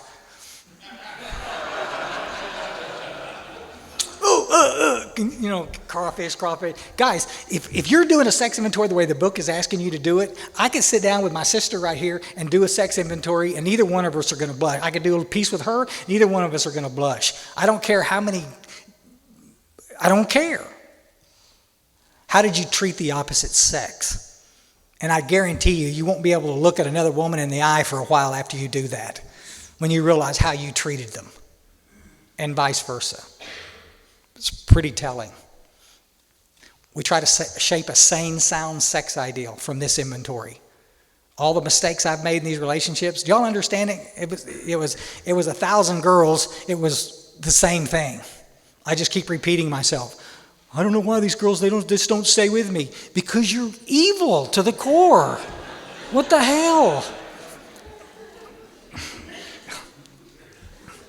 All women are the same. No, you treat them the same, so you're getting the same response. Nobody wants to be treated like a doormat, and that's exactly what you're doing. It's nuts. Write this stuff down. Everything's going to change. This whole thing is about change. You knock this down on paper, you got 3 little inventories, you get with your sponsor, you're going to sit there and to do this. Again, back in the treatment center days, back in the 80s, there used to be big talk. There's guys from the podium that talk about this. Oh my God. You need to set aside at least 10 hours to do your 5th step. Holy shit. And some of y'all have done that. Okay, let me just remind you, we just said on page 62, selfish and self-centeredness, that we think is the root of the problem. Now I'm going to give the most selfish person on earth 10 hours to talk about themselves. No, I'm not. No, I'm not. Because the problem is, we're going to light some candles and we're going to throw some pillows on the floor and we're just going to get down and now this is called therapy. This is, what are we going to rebirth ourselves? I'm not knocking any of that. If you got a therapist that knows what they're doing, this is great. But this is the 4th step, guys. We're going to sit at the goddamn coffee shop. We're going to sit out there in front of my AA club. We're going to open it up. We're going to knock this sumbitch out. Let's get this done. You get in here and start giving me a bunch of details and I'm going to stop you. I'm your sponsor. I'm the gatekeeper. I'm also got the stopwatch. Okay, I'm gonna decide. You get in here and start giving me a bunch of details. I'm gonna stop you. I don't want to hear the details. You give details in the 2nd column. You're just rationalizing why you treated these people with disrespect, right? Why you deserve to be mad at those. That's something every alcoholic's waiting to hear. Well, I'd have been mad at them too. This is why I'm saying when you do a 5th step, don't do it with somebody that doesn't know what we're trying to accomplish, because they'll freak out. Yes? I'm going to talk more about that because y'all are not getting it. Y'all got to hear me. Talk to somebody that understands what this is about. This is an inventory. This is not confession. So many of y'all in here believe there's a piece of this that is confessional. I guarantee you there's some things, some of you guys have got some secrets you need to dump, all right? But if this was all just about confession, the Catholics would all be sober. Just suggesting that. I'm just throwing that out there. They're not. Neither are a lot of the priests. I mean, we're all the same. I was just like, good heavens, guys. Stay. It's like my brother gives some great analogies, but y'all know the kind of stuff that you give the analogy. Who? My sister. Cause? Well, you see, she's not actually my sister. She's a cousin from a second like this. And then you give me this long line, and it's, well, she's not really that. And then I've met her, and then we had this like us over here, and it's like the scene in A Beautiful Mind when you're connecting all these dots and you're giving me all this story. I don't care. Neither does the person hearing your fit. Stop. Cause. Why are you pissed at this person? I'm mad at my wife because she cheated on me. I don't need to hear the reason she cheated. Y'all follow? I don't need to hear all the sordid details. I don't give 2 poots who she cheated with. I don't care. You're not mad at that. You're mad at the fact that she, affected by all areas, 7 areas of your area. Trust me, if it's sex and checks, those guys in South Carolina, they says, is it green or pink? Okay, I got you.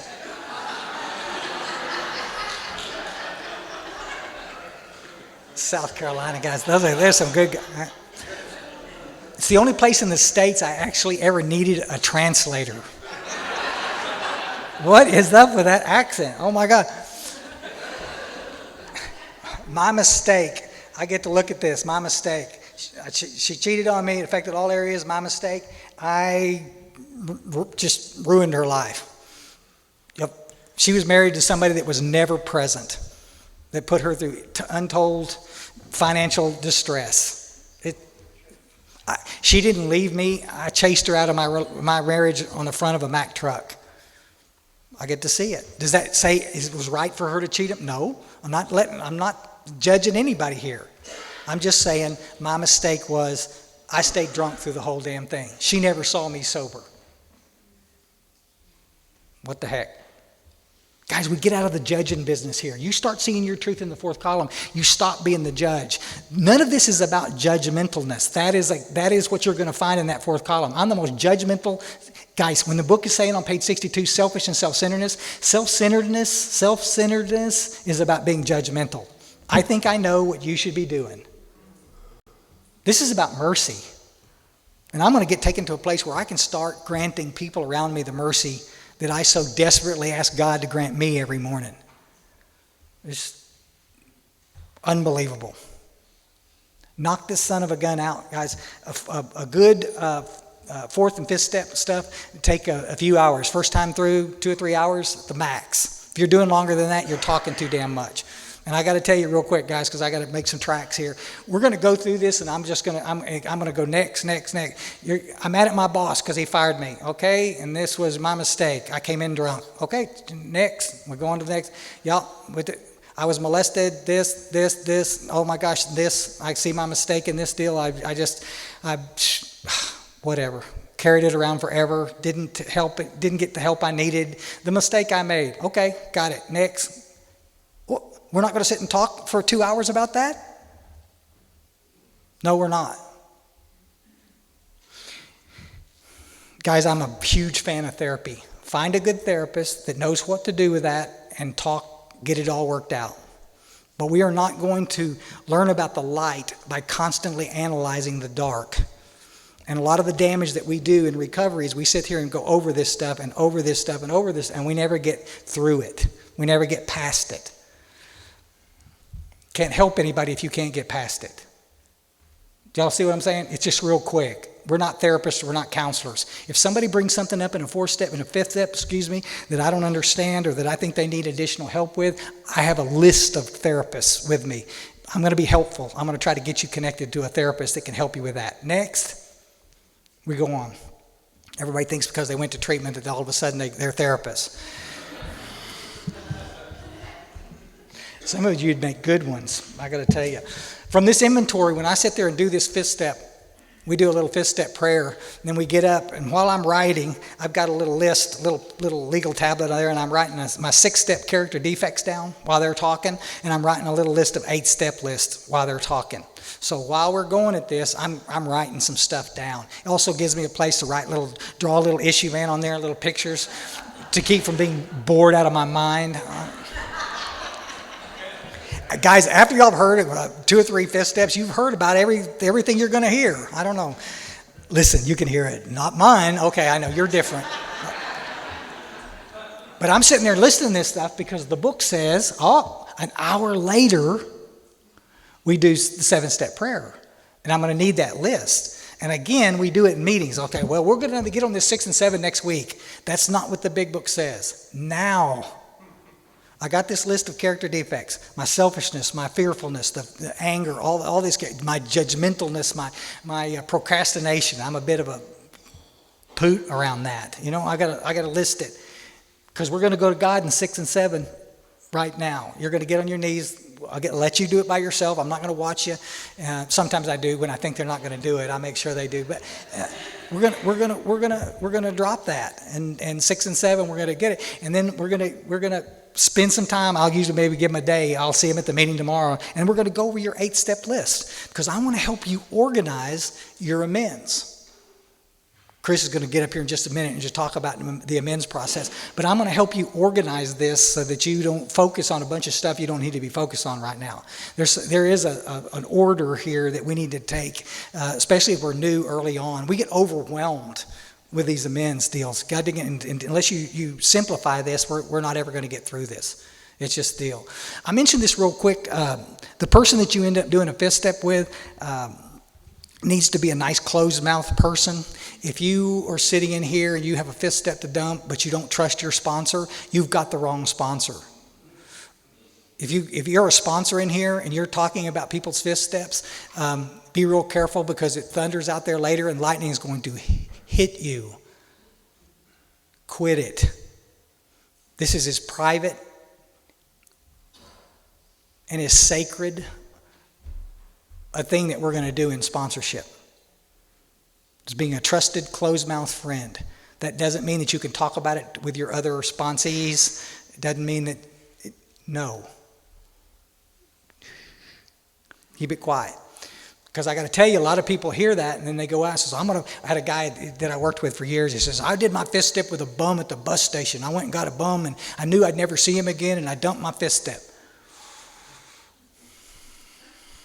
Okay, but you understand, he's thinking that this is just about dumping, confession. But where's his 6-step list? Where's his 8-step list? You're going to add to that 8-step list, but you got to start right there. Where is that? The bum didn't sit down with you. You know, are you being truthful in the 4th column? No, his bum's not going to. Bum doesn't care. He's drinking. Get you somebody, a closed-mouth friend that you trust that can help you with this. There used to be some guys up in the DFW area that used to charge for fifth steps, which I thought was a great idea, but it's kind of a violation of those old traditions. I don't know what to tell you there. Also, if you happen to be doing a 4-step, you're going to dump a 5th step with your sponsor, and your sponsor's on that inventory, don't do that. It's a chicken, you know what thing to do. I've had guys do that with me. If they're on there like that, then do it with another one of the guys you sponsor. Do it with another one. You can do it with a friend of yours later on if you want to. But don't sit there and talk trash about the poor guy that's listening to your boring, pathetic 5th step. It's just... I had a guy one time doing it like this. Well, I thought you could handle it. You've been sober, but 20 years. I said, yeah, I can't handle it. And we're done. There you go. There you go. No, you're hurting my feelings. I mean, what's the whole purpose of this? Why do I want to stir up a bunch of more crap it's not fair. Just, if it's going to affect somebody else, it's like doing a fist. I've seen doing a fist. I had a guy that I got sober with when I first, early on, he was an English guy. He was something else. And he says, he was just gone to treatment. He says, I'm in a bonding experience. He was going to do his fifth step with his wife. And that's exactly what the group did. He announced it at a 6 o'clock AA meeting, and we all went, oh, shit, this is a really bad idea, brother. We don't think you ought to do that like that. He says, yeah, I know, but my therapist thinks it's a good idea. Y'all think I'm making this up, okay? And so we didn't see him the rest of the week. He didn't come to the meetings on the weekend, blah, blah, blah. Monday at 6 o'clock, he came back in. He had his arm in a sling. and he had a big old black eye. This little lady had whipped his butt. She was affected by what he said in his 4-step. Selfish and self-centeredness, that we think is the root of our problems. Y'all got it? Don't do that nonsense. It's pretty simple, guys. Same stuff. If you got any specific questions, y'all come find me. Thanks so much. Yeah.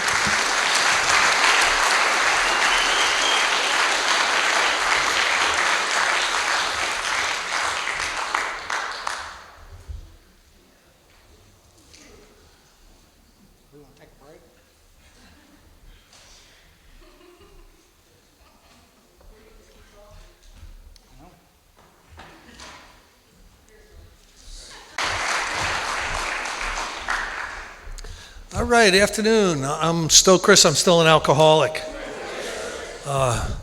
Again, I love doing this. I love doing this stuff with Chris.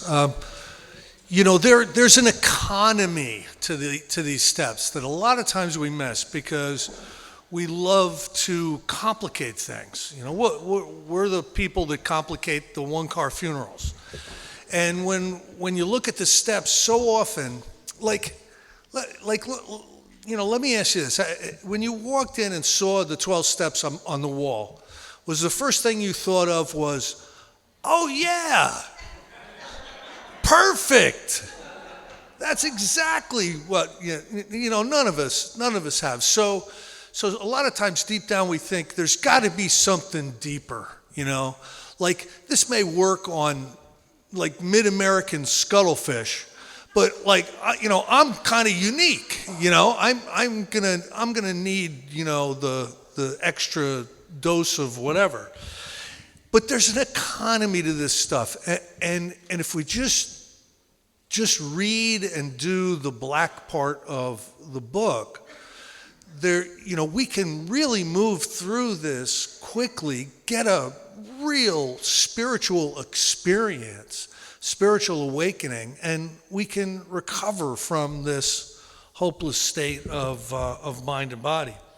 I'm gonna pick it up here. I'm gonna pick it up where Chris left off. I'm gonna pick it up at returning home, because I think this is something that I know I personally missed a number of times. I did my fifth step. I was all excited, and then the first time I went home to work on my character defects, for 6 months. That was the first thing I did. The next one I did, I went right from the fifth step into writing 8-step cards.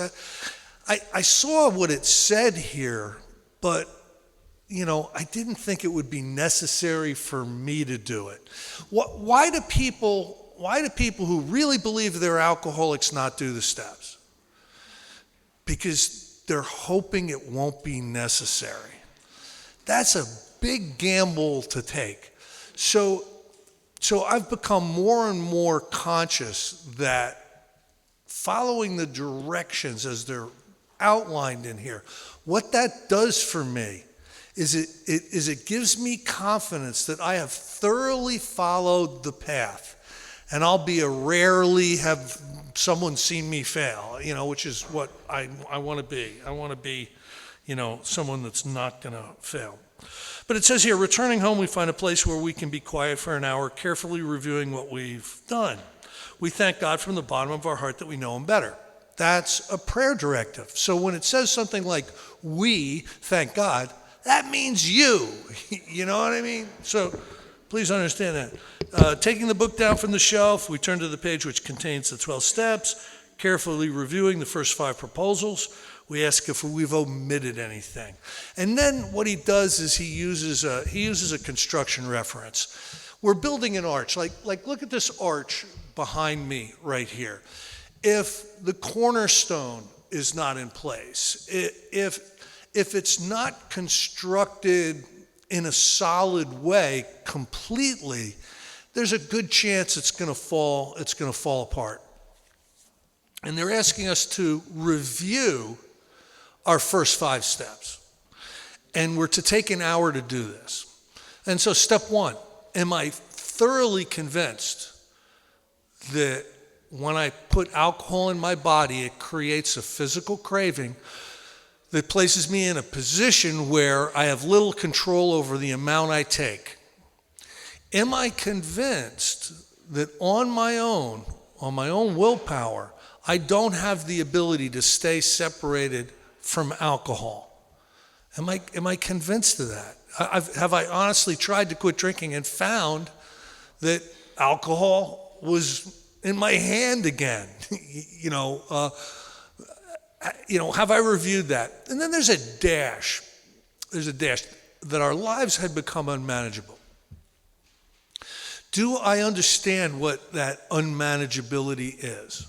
My first understanding, reading the steps off the wall, was, yeah, my life was unmanageable. I have 3 DUIs, my family left me. I've had 10 jobs in 10 years. I don't have any friends anymore. I got a $100 car.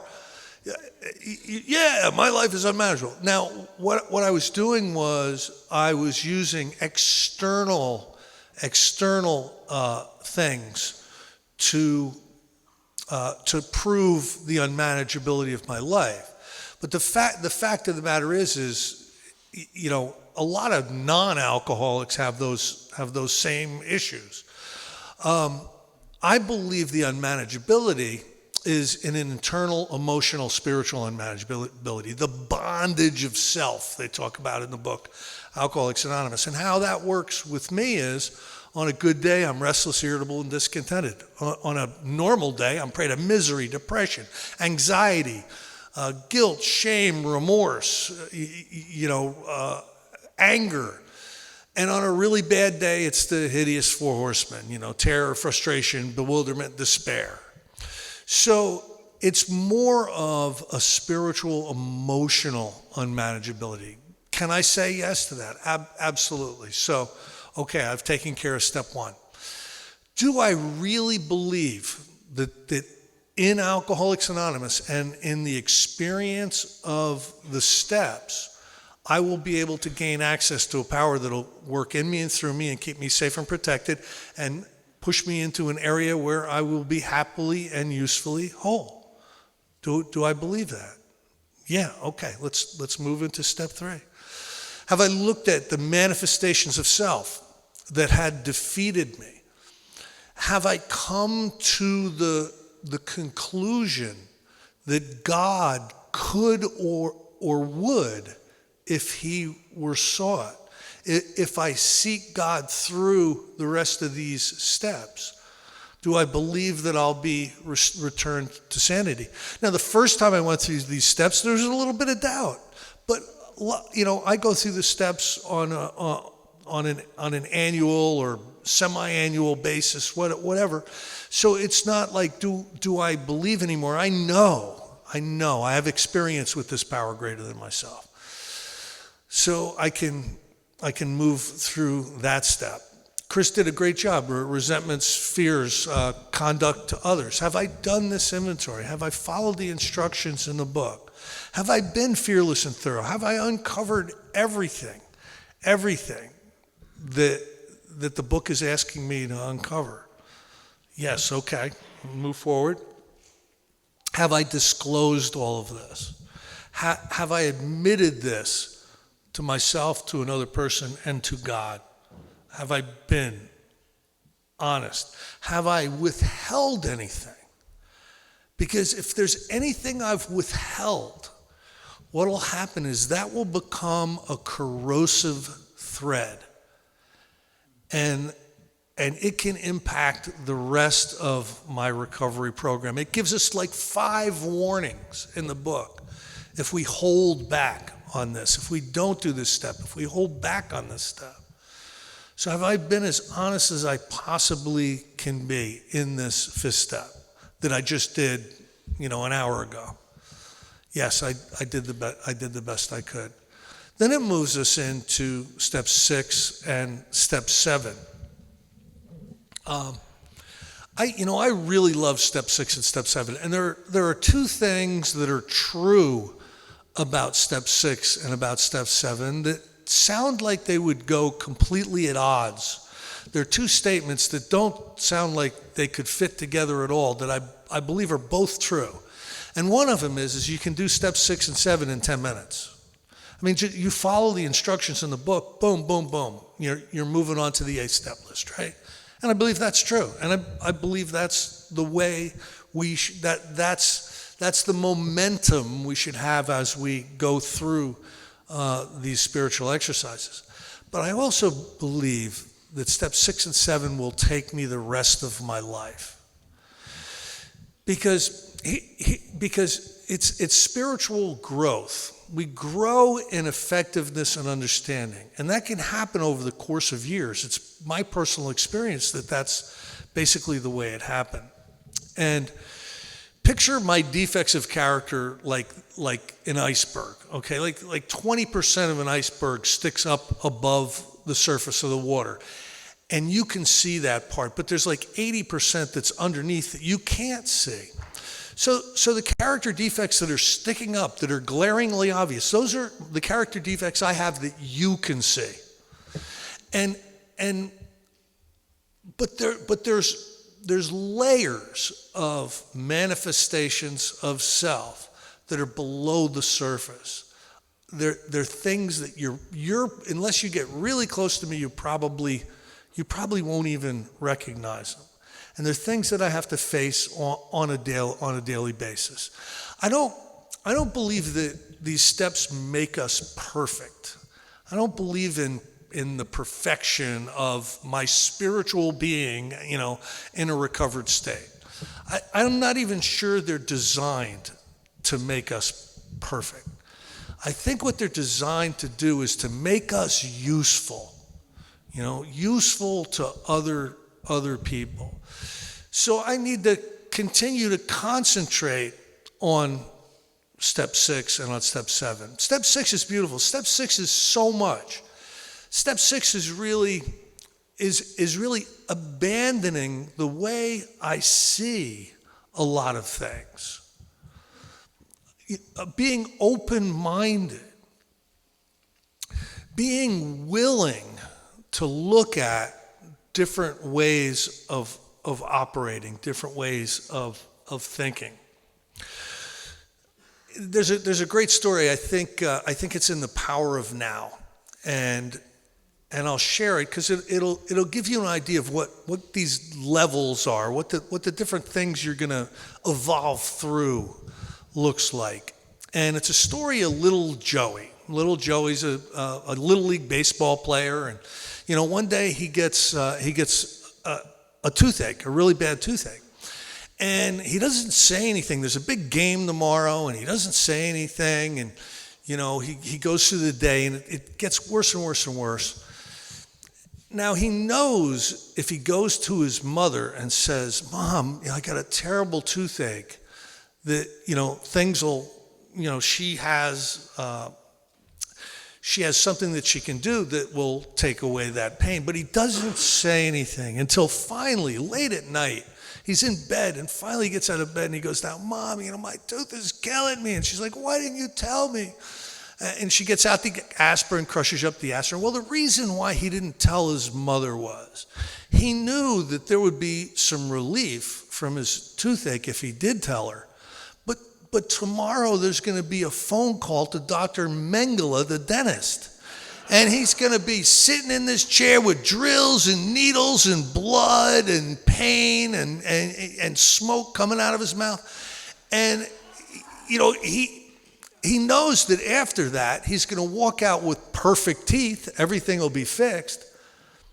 He doesn't want perfect teeth. He just wants the pain to go away. And that's why he doesn't tell his mother, right? So a lot of times that's the way we are. We look at the character defects that make us uncomfortable, that we feel the pain from. But there's levels of character defects that we have, manifestations of self that we have that can take many, many years to deal with. So I believe we need to stay really current with the exercises of 6 and 7, 8 and 9, 10, 11, 12, the whole thing. I believe that because we operate under the assumption that these 12 steps are a way of life, what happens is we grow in understanding and we grow in effectiveness. Now, again, there's many character defects that we'd love to have removed. Now, and from what I have seen, I'm not in charge of the character defects that get removed or when they get removed. But they're removed. Like I'll tell you this, my road rage, removed. I didn't work on it. I haven't done a road rage thing. I haven't chased somebody past my exit, to get them, in like 20 years. So that's something that was removed. A lot of the character defects that block me off from being useful to you get removed. A lot of the things that are kind of annoying to me can hang on, and that lets me understand that it's the power that's in charge of this whole thing. I need to place myself in the spiritual climate for the removal of these character defects. That's my job. Making the environment ready for the removal of these character defects. But like my alcoholism, I can't go up against them. And many times I can't go up against them head on. And I'm just never going to be selfish again from this day forward. Start, good luck with that. So So step 6 and 7, and there's a wonderful prayer. And if you look at the prayers in this book, it's not about,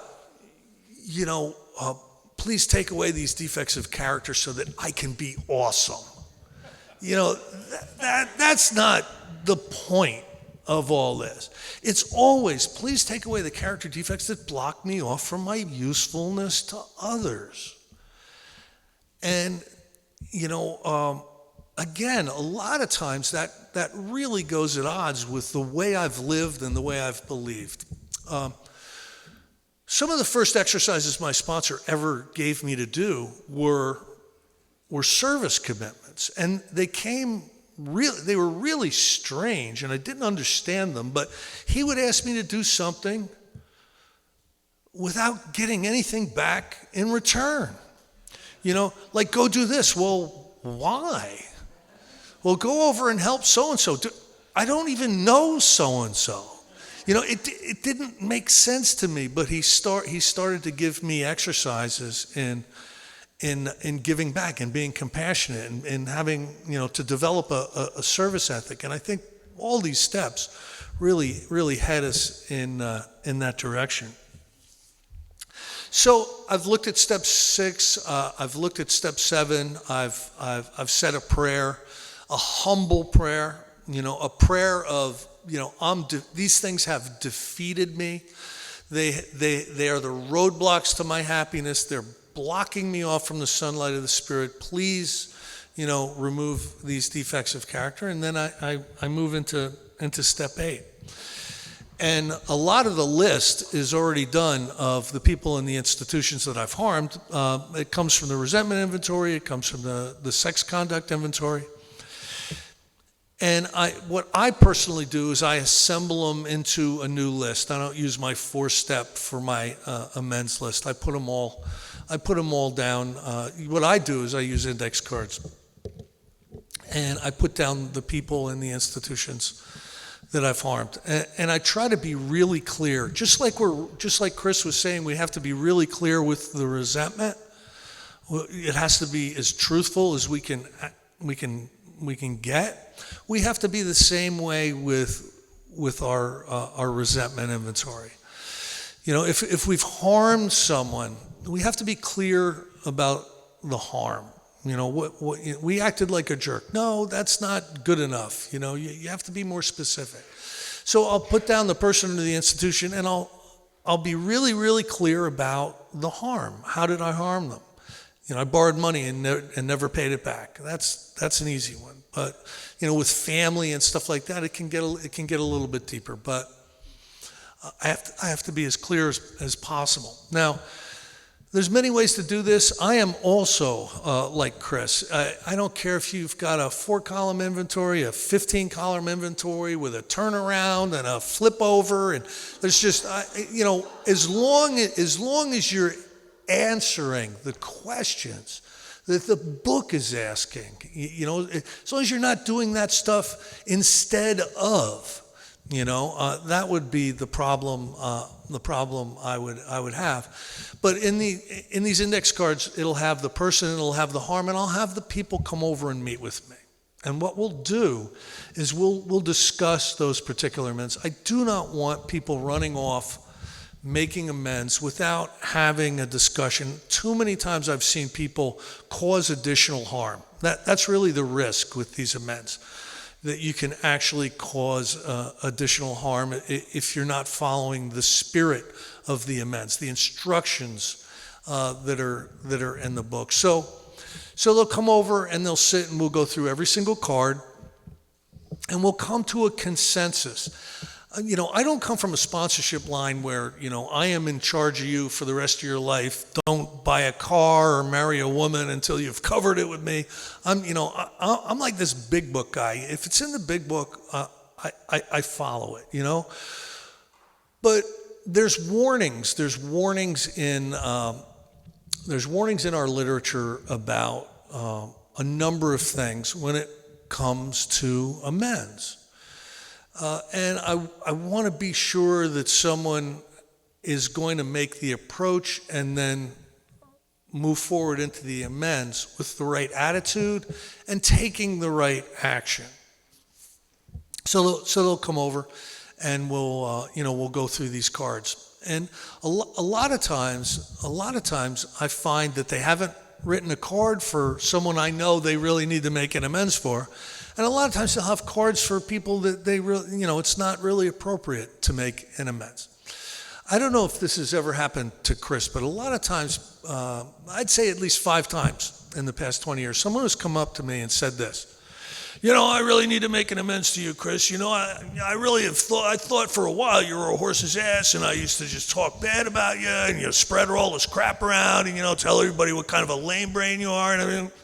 And, I don't do that anymore, so sorry.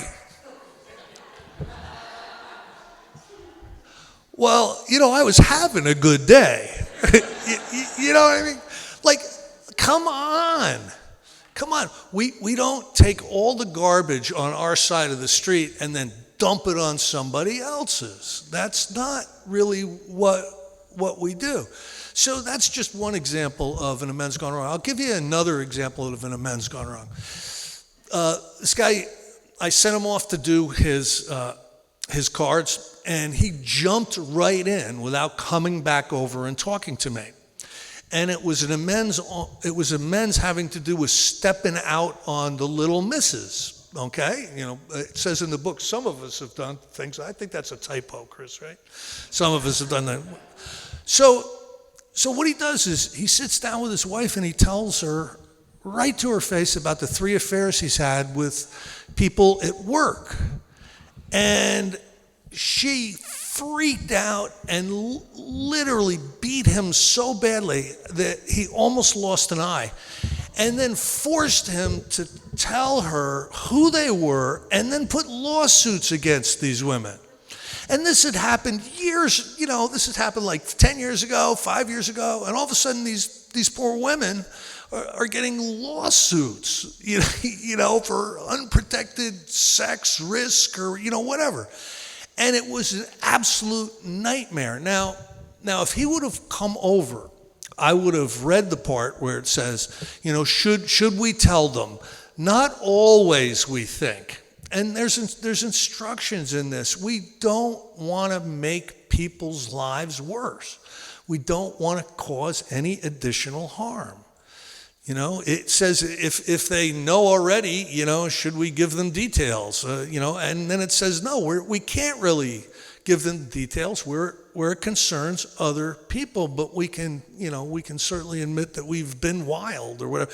There's great instruction in these amends, and it prevents us from causing additional harm. Now, here's a story I tell a lot because it makes a lot of sense, and I like the way I tell it. There's a guy that I started sponsoring years ago, 20-some years ago, and he came from a very rough area. He came from a very rough city in New Jersey, and he just grew up, in tough circumstances, and he just had a different worldview and perspective than I did. He ended up, coming to, in my hometown. And starting to go to meetings. He was in such rough shape that he was mute like for the first year. He would only like grunt at you. He'd been drinking and doing like 40 Percocets a day he just had a long way to come back. But he was willing, and he kept showing up, and he kept doing what people were asking him to do.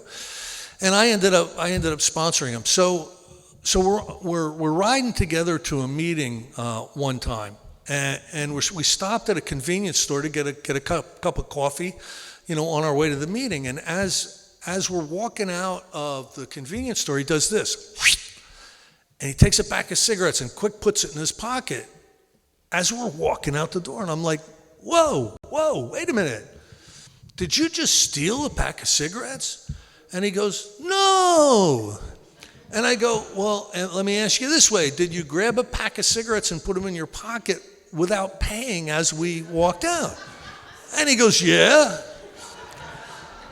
And I go, then you stole a pack of cigarettes? And he goes, no. I go, what do you mean no? He goes, it was from the rack up front. You're a chump if you don't take those. They budget for that, you know? And I'm like, time out, sponsorship summit here, you know? And he was moving through the steps, and he was very, very willing. So after our talk, he put cards together, and then he put envelopes together. And he put a lot of money in a lot of envelopes.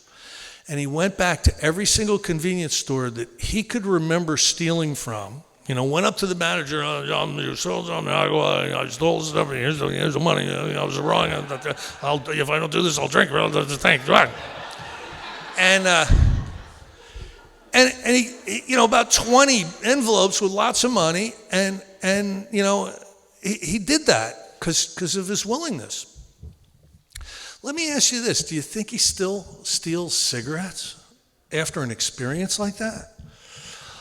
I believe one of the best climates or spiritual atmospheres we can be in for the removal of our character defects is to become willing to make amends where those defects of character have caused harm, and to actually go out and make amends where those character defects have caused harm, where the manifestations of self have placed us in a position to harm others.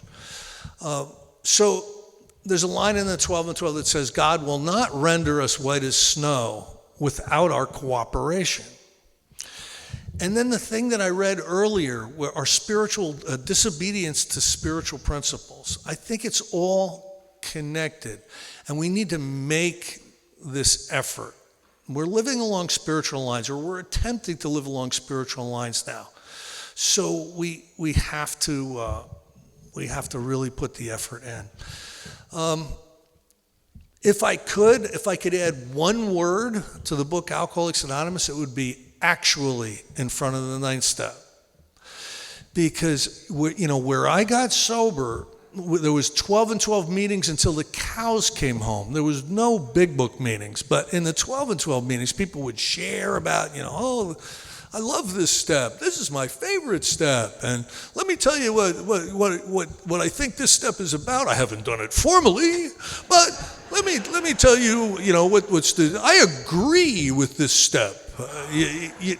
And that's what you. So I think the exercise is to actually do this stuff. And I think this is where we need the power of God the most.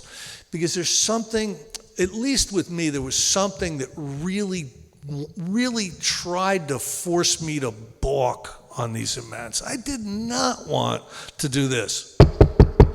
I was wrong. I just didn't want to do it. There was something still deep inside me that I didn't want to look stupid. I didn't want to look weak. I didn't want to get arrested, whatever. And there was amends where I would sit in the car and I would do a meditation. Someone taught me to do this meditation. And it's basically this. You breathe in, God. Breathe out, fear. Breathe in, God. Breathe out, fear. And I remember sitting in the car doing that breathing meditation for a half an hour. And then all of a sudden, I'd open the door and I'd go in. I'd go in. And it wasn't a very comfortable step for me to do. But no step added more power and more freedom into my life than the 9th step. No step added more power or more freedom into my life than this step. I can honestly tell you today that there's not a road, there's not a town, there's not a business that I wouldn't feel 100% comfortable walking into, because I cleaned up so much of the stuff that had me ducking and weaving. And certainly all the family, certainly all the relationships that I was in, certainly all the places that I stole from, and friends that I disrespected and harmed and, just acted like a jerk with. I've done all those. I continue to do them. Because as you move into step 10, I believe is the step that gives us the entirety of these spiritual principles to practice in a reactive way. This is the step where we start applying these things as a way of life. So when I hurt somebody, make amends quickly. Do you resent somebody? Write the inventory. Do this in a reactive way. Now, when we went through the steps, we cleaned up an enormous amount of our life. It's now asking us to clean this stuff up and deal with this stuff up, all this stuff today. You know what I mean? Let's take care of this today. And I've found that it is so beneficial to me to do this because I don't carry around a negative emotional burden when I take care of it right away. It's very easy. My ego wants to say, well, I didn't really, I kind of did harm him, but, he started it. There's all this stuff. My ego wants to engage in that discussion. These steps want us to not engage in that discussion, to do this as a way of life, as a spiritual exercise. Let's just get this done. Let's just live this way. Step 11. From a very young age, from the earliest memories I can remember are memories of separation and self-centered fear. Now, I'm not saying non-alcoholics don't experience this. I'm sure they do.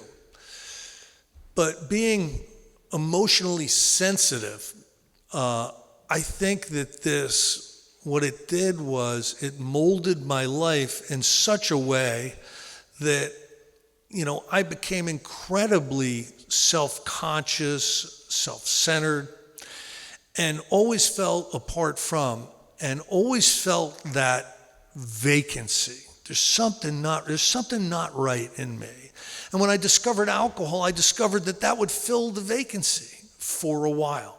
When I discovered cocaine, that would fill the vacancy and I could get a lot of talking done. I could be on the same sentence for 6 hours.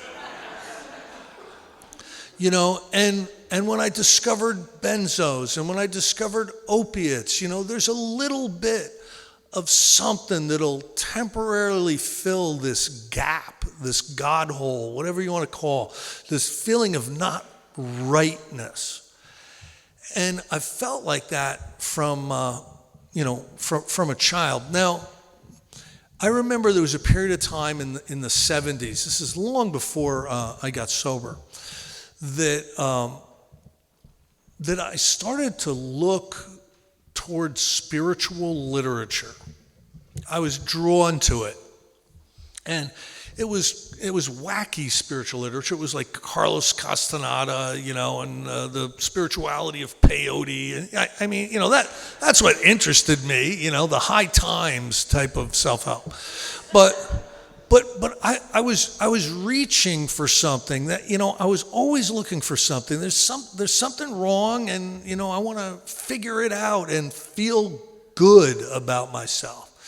And so my whole experience drinking, 20 years of drinking, toward the end of my drinking, I wasn't looking for any spiritual literature anymore. But there was a period of time where I looked for it. And then when I first got sober, I went after the Hazelton stuff, every recovery book you could find, every self-help book you could find. I bought it and I read it. And what it would do is it would make me feel a little bit warm and fuzzy, temporarily, just like a drink would, because there was no fundamental change. And I remember my sponsor shows up at my house. I'm about a year sober, and he comes over and he's looking over my bookshelf. I've got a lot of books, right? He's looking over my bookshelf, and he goes, wow, Chris, I see that you have a lot of self-help books here. And I'm like, yeah, Phil, yeah. And he goes, can I ask you something? Sure, Phil. He goes, can you show me where your help others books are? And I'm like, huh? I'm unfamiliar with that category, Phil. what aisle in Barnes and Noble can you find those at? And what he was saying was, I'm working on the wrong patient. You understand what I'm saying? I'm working on the wrong person. So in Alcoholics Anonymous, the whole process is about fitting us to be of maximum service to God and our fellow man. And strangely enough, it's through that I am healed. It's through that I gain serenity, peace, and a real purpose in life. That's what I've learned. I've learned my purpose comes from this service ethic. Now, the math doesn't work, right? You would think if you want what you want, and you want to be happy, then you concentrate on that. You concentrate on making you happy. You get all the self-help books, go to all the courses, figure it all out, make a lot of money, get a lot of toys. But that doesn't fill the vacancy that's keeping us from feeling like we're at the right place at the right time with the right people. Now in step 11, it's asking us to seek through prayer and meditation a deeper relationship with this power that's keeping us safe and protected. And if we've gone all the way up to step 11, this power is working in us and through us, and it's no longer a theory, it's an experience. So it's asking us to broaden and deepen this relationship with God through prayer and meditation. And there's three basic parts of step 11. As we retire at night, as we move through the day, and upon awakening. And I'm not going to read this stuff, read your own book, find your own experience. But by actually doing those particular disciplines and doing them as a discipline, and I believe they need to become a discipline. We need to work at this. We can't go in to step 11 half measures if we really want the depth and the weight and the power that this step has to offer. Think about it this way. Let's say you want to get in shape. You want to get stronger. So you're going to go to the gym. You go to the gym and you lift some weights a couple of times and you're like, these weights are heavy. This sucks, Chris. This is dumb. There's some great stuff on Netflix. I'll catch you later, and that's your experience. That's, you're not going to get any stronger. But if you go to the gym and 4 times a week and you do the exercises, you're going to get stronger. And it's not going to matter if you still think it's stupid. If you're doing it this really is stupid. This is the 4th day, this week that I've been doing this. It's not going to matter whether you think it's stupid or it's not going to work. You're going to get the results. The same thing with these spiritual disciplines. A lot of times, many of us have some doubts about this spiritual life. We have some doubts about the interventionary power of God. Will God really come in and do this for me? If you do these disciplines, even with some of those doubts, you're going to get the benefit of step 11, and you're going to grow in understanding and effectiveness, and you're going to grow in connection with not only God, but with your fellow man. And I think that's really important for us to come back into community. Now, I've been very, very interested in the study of God, the study of religions, the study of spirituality, the study of mystics. I've been really drawn to this in the last 30 years. Just reading about it gives me great comfort to know I'm not the only person out there who's struggling, who's trudging this road of happy destiny toward a deeper spiritual experience. The world has been filled with it. but I've gained a lot of understanding about how other people and other traditions do it. I truly believe that this is why we're here. The purpose that we're on this planet is to grow spiritually and grow in connection with God and to fill this vacancy with a relationship with God. I believe that that's why we're here. Another thing that I've studied a lot is cosmology. I've studied a lot. Right now we're going through an incredible time where the Hubble telescope and all these telescopes in Chile and everything, every day there's a new amazing vision of the universe and a new understanding about our reality and where we are. You know what I mean? Where we are in God's vision. And I believe that I believe we are manifestations of God, part of this creation. And we've been given self-awareness, and we've been given self-knowledge, and we've been given the ability to operate, on our own. And it's an incredible gift, and here we are, manifestations of God's wonderful universe. And every day I'm more and more grateful that I have an opportunity. I get to experience this wonderful gift that God has given me. And I get to experience it with all of you. And I believe we are all one. We're all part of the expression of God in his manifestation. And I see no problem with taking that science and connecting it to spirituality. Because really, truly, what I believe is, I believe the Big Bang can be seen as let there be light. And I'm really, really grateful to be here. I'm so grateful to be hanging with my buddy Chris. Thank you.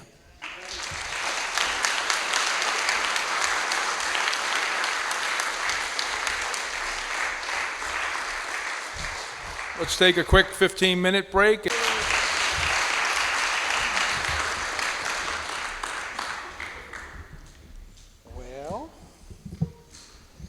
Well, my name's Chris Kramer. I'm very grateful recovered alcoholic. Try to get organized here. I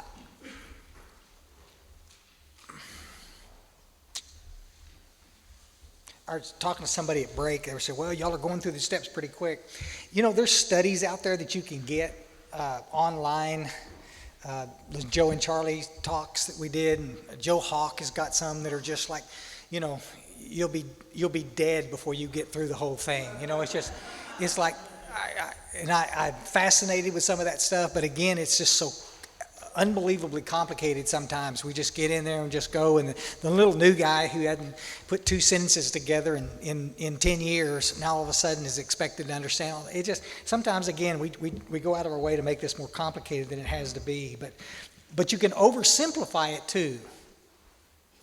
Other end of the spectrum, and sometimes the oversimplification is, again, we talked about it earlier, is this idea that all we got to do is go to meetings and we're going to be okay.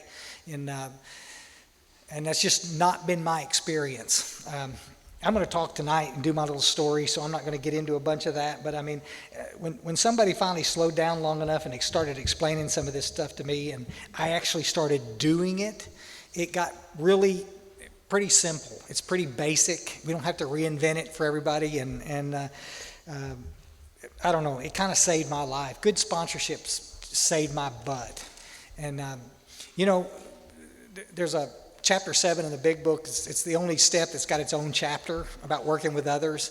And Bill Wilson talks about working with others more than he talked about anything else in the big book. I mean, it's just over and over. He continues to refer to it. There's a great little passage on page 14 and 15 and talks about, you not being able to stay sober unless we grow spiritually through work and self-sacrifice for others. He's just crystal clear from up in the front to the end about helping other little knuckleheads. And yet, depending on what area you go to, And listen, I got to tell you, some of the best recovery in the world is up here in the Northeast.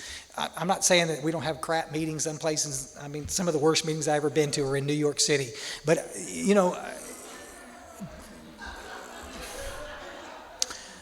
it's no reflection in New York. It's everywhere, you know. The fourth tradition, let me mention this real quick. The fourth tradition allows us to set meetings up any way we want, which I thought was brilliant of Bill Wilson and them. They didn't want to get in there and get real dogmatic. It's got to be this way. It's got to be that way. There's lots of different kinds of meetings out there. And I just think it's part of what I'm going to talk about in this short 45 minutes or so. I think some of these open discussion meetings where they sit around and talk about the cat and stuff, I think those are really good. We call them problem-solving meetings. There's one line in the big book that says, there's a great one. We set aside a meeting, one meeting a week where the newcomers could bring their problems. How cool is that?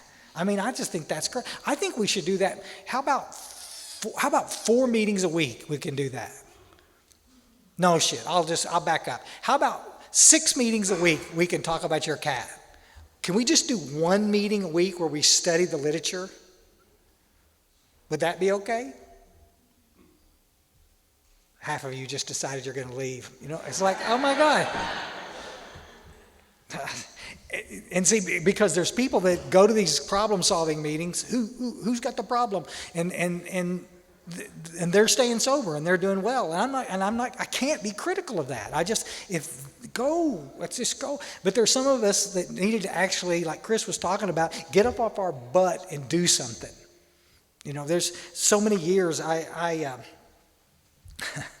you got to push yourself a little bit, guys. You got to do some things that you're uncomfortable with in order to grow spiritually. And that's just, for me, talking about character defects, one of my main character defects that I had to ask God to remove was my shyness. Any of you that have ever tried to have a conversation with me know exactly what you're talking about. I'm the shyest sumbitch in the place. I mean, it's cold outside, isn't it? And that's it, you know, I'm done. It's not that I'm aloof or anything like that. I'm a shy little guy. And that's the way I get up here and jump around like a stepped-on spider talking about this, but out there, I'm just a little character defect. How can you be helpful to somebody if you can't talk to them? Use sign language, maybe? Mental telepathy? No. But it was very difficult for me sometimes to get up and do some stuff that I didn't want to do. But some sponsorship that asked me to kind of get involved and jump in there. Bill Wilson, back in 1947. Think about that. Golly, 85 years we've had this next year in Detroit. 85 years, one generation. Man, if any of y'all ever get a chance, you'll holler at me and I'll show you some literature out there that talks about alcoholism through the history. Some really good based stuff. It's just, alcoholics of our variety, the stuff that used to happen to us out there, if we were lucky enough to get into a state hospital someplace, and the lobotomies and the treatments that they tried on us to try to get us to stop drinking. 85 years ago, we were dying. Most of us at our own hands. And because a couple of guys gave a poot and decided that they could go help somebody, we're alive today. I think if y'all can get from me tonight and through the day, there's a sense of responsibility, I think, when we start realizing that if the newcomer's going to hear the solution, it's going to be from us. I work in the treatment business, folks. I love what I do for a living. The solution is not coming from there. We can get them dried out, we can get them on the path, we can point them in the right direction, but unless they get connected to a bunch of knuckleheads like y'all, they're not going to stay sober. Now that's just a fact. I've watched this 1,000 times. There's no fix out there. Everybody's sitting around waiting for the pharmaceutical companies to come up with a solution to this. Everybody's making a new pill that's going to fix this problem. I don't have a problem with medication, folks. It will not fix the problem. The solution is this in all 3 parts. With each passing year, remember this is 1947, Bill Wilson, each passing year we increasingly realize the immense importance of adequately presenting the program to every new prospect who is the least inclined to listen. Many of us feel this is our greatest obligation to him, and our failure to do so our greatest dereliction. The difference between a good approach and a bad one can mean life or death to those who seek our help. See, what Bill Wilson is trying to tell us to do here, he said, go find a drunk to work with. Go find somebody to help, because that's exactly what this whole thing is about. I don't know where we got somewhere the idea that the newcomer, I heard a guy in a meeting not long ago say, well, you know, when it's time to work the steps will work you. I have no idea what that even means. You know, if the newcomer will ask when they're ready, they'll ask. You see, the problem is the newcomer doesn't know what to ask. I can only share my experience. Again, I'll get more in detail tonight, but my experience sitting in these rooms, I wanted to stay sober. I needed to stay sober. I don't understand. I don't know anything about a big book. I don't know anything about the steps. I don't know anything about a spiritual experience. I'm just coming. I think I'm doing what I'm supposed to be doing. I'm showing up. Lots of meetings. I got nothing else going on, but I'm not getting the information that I need. When did we get to a place where we assume that the newcomer knows how this thing works? We're supposed to teach them that. And then if the little knuckleheads don't want to do it, we're okay. No foul. But don't assume because they've got out of a 30-day treatment center or a 90-day treatment center or whatever that they know what to do, because they don't. In the United States right now, guys, especially if there's a state-funded facility, there will be no talk about God in those facilities. Separation of church and state. Knucklehead brought it into the Supreme Court, went all the way to the Supreme Court. The guy that already died years before. The case finally went to the court. I can send you all the documents about it if you're interested. But it's just short and sweet. They decided, yeah, we can't sentence people to Alcoholics Anonymous. So if it's a state-funded, you're taking federal money, state money, we're not going to talk about God in those facilities. Well, if we're not going to talk about God in those facilities, how are we going to tell the newcomer what to do? All right, you know where they're going to hear about it? They're going to hear about it because you little knuckleheads are taking an H&I out there on Thursday night. Sing it. I cannot tell you, in my 27 years working in the industry, working in the treatment center, how many people I've talked to, patients that have come through facilities where I've been associated with and have said, you know what cracked it with me? I talked about it the other day. You know what broke this for me? That little guy at that H&I. You know that little guy with all them piercings and shit and the big old, yeah.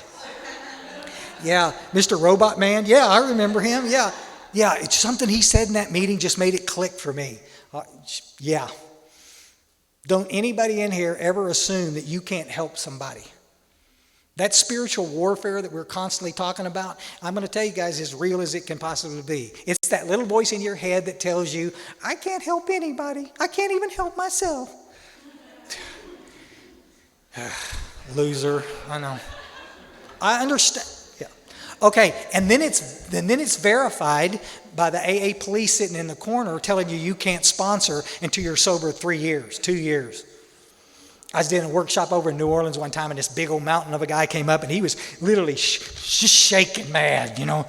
Here, I was doing a little workshop like this, and he says, here in Louisiana, said we don't let anybody sponsor till they're 5 years sober.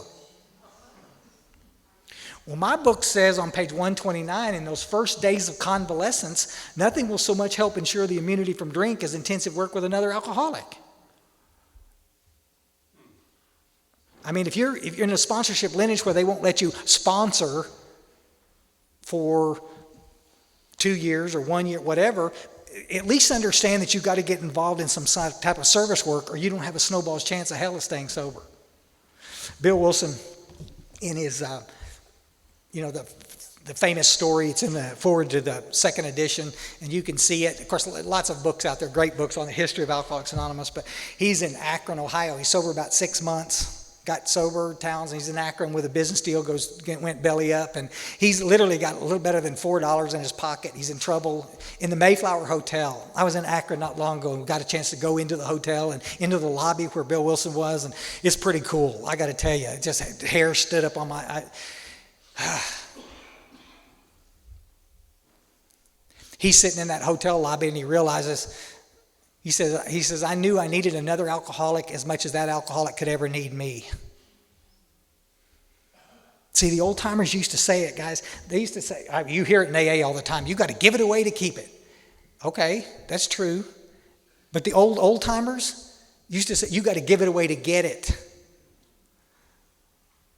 He gets sober in 1935 at Towns Hospital. He immediately goes right back in and starts working with the patients in the treatment center where he went, in the detox unit. He wouldn't wait. God damn, what if somebody had said something to Bill and Dr. Bob? Hey, you guys aren't sober enough to work with other alcoholics. What would have, I mean, we laugh about it, but what would have happened? You know?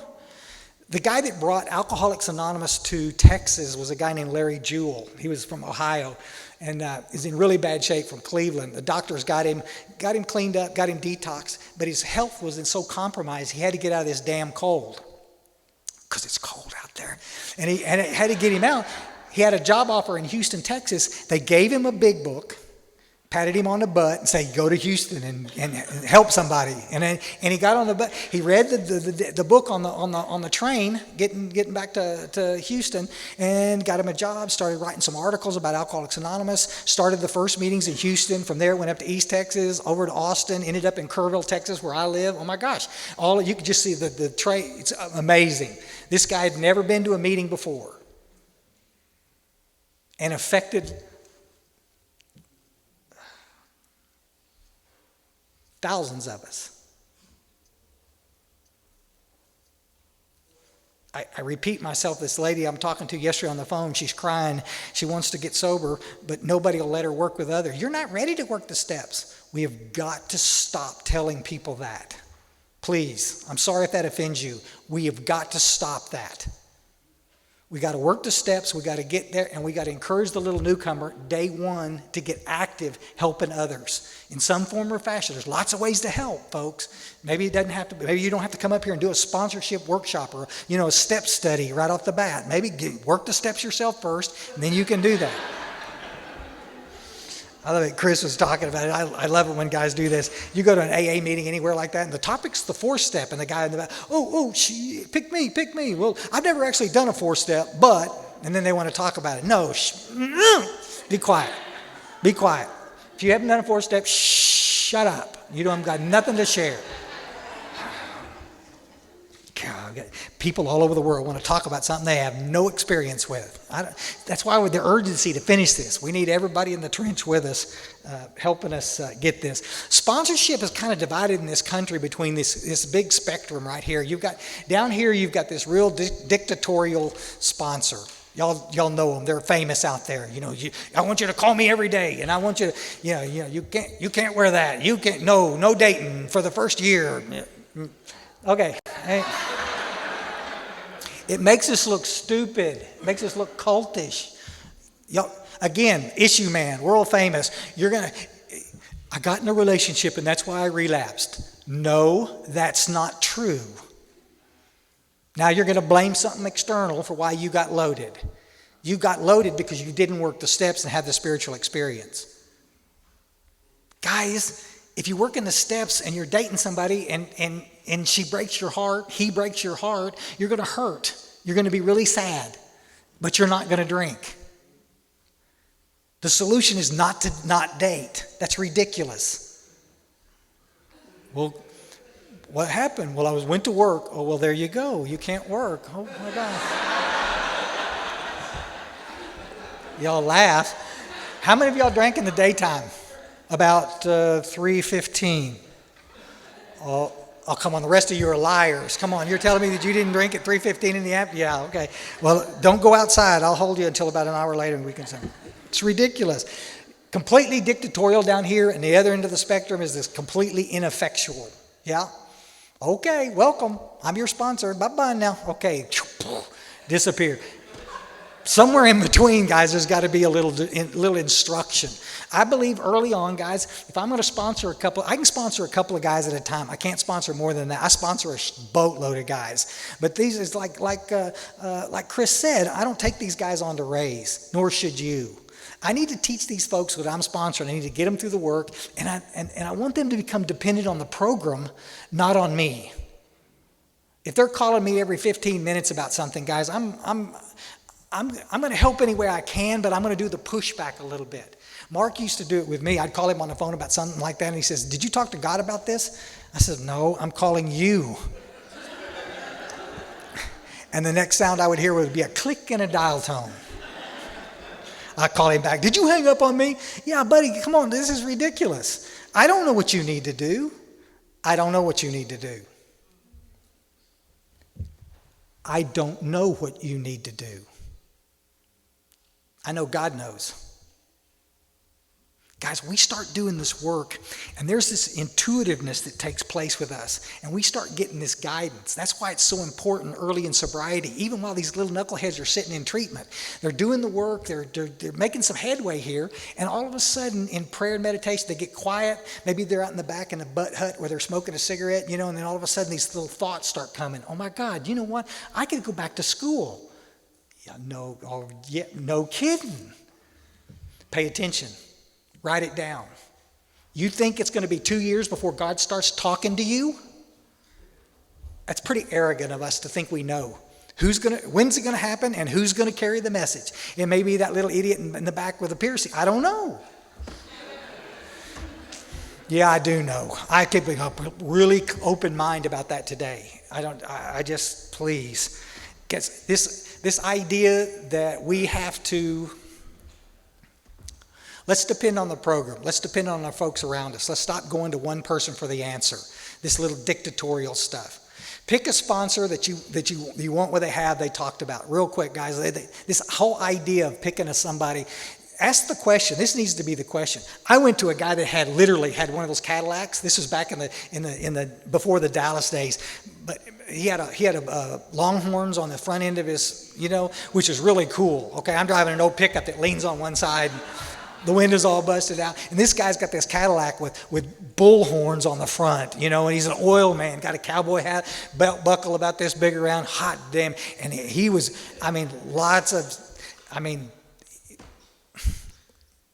wealthy.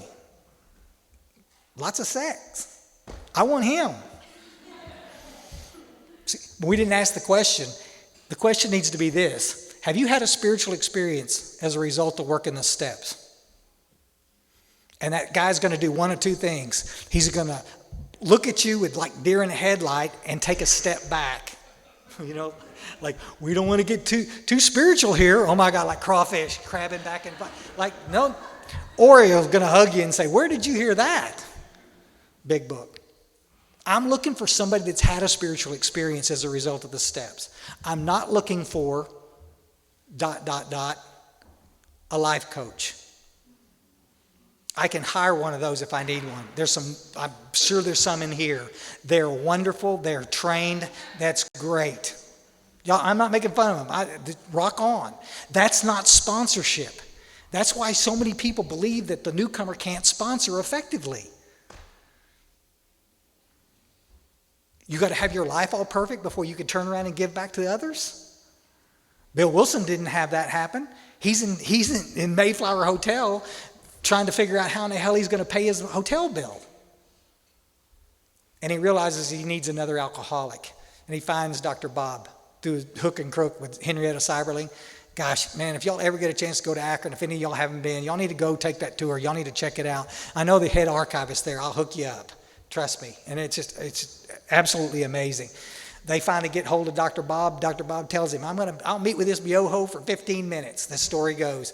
5.5 hours later, better than 5 hours, the archivists are telling me, they're still talking.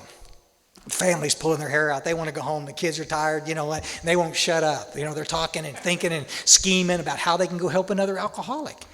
Dr. Bob, a little bit later, gets sober, and Bill stays in Akron through the summer, and they start working on the big book, start talking about things that they need to do, and they go help other alcoholics. They go back into the hospitals and start working with number 3 and number 4 and number 5.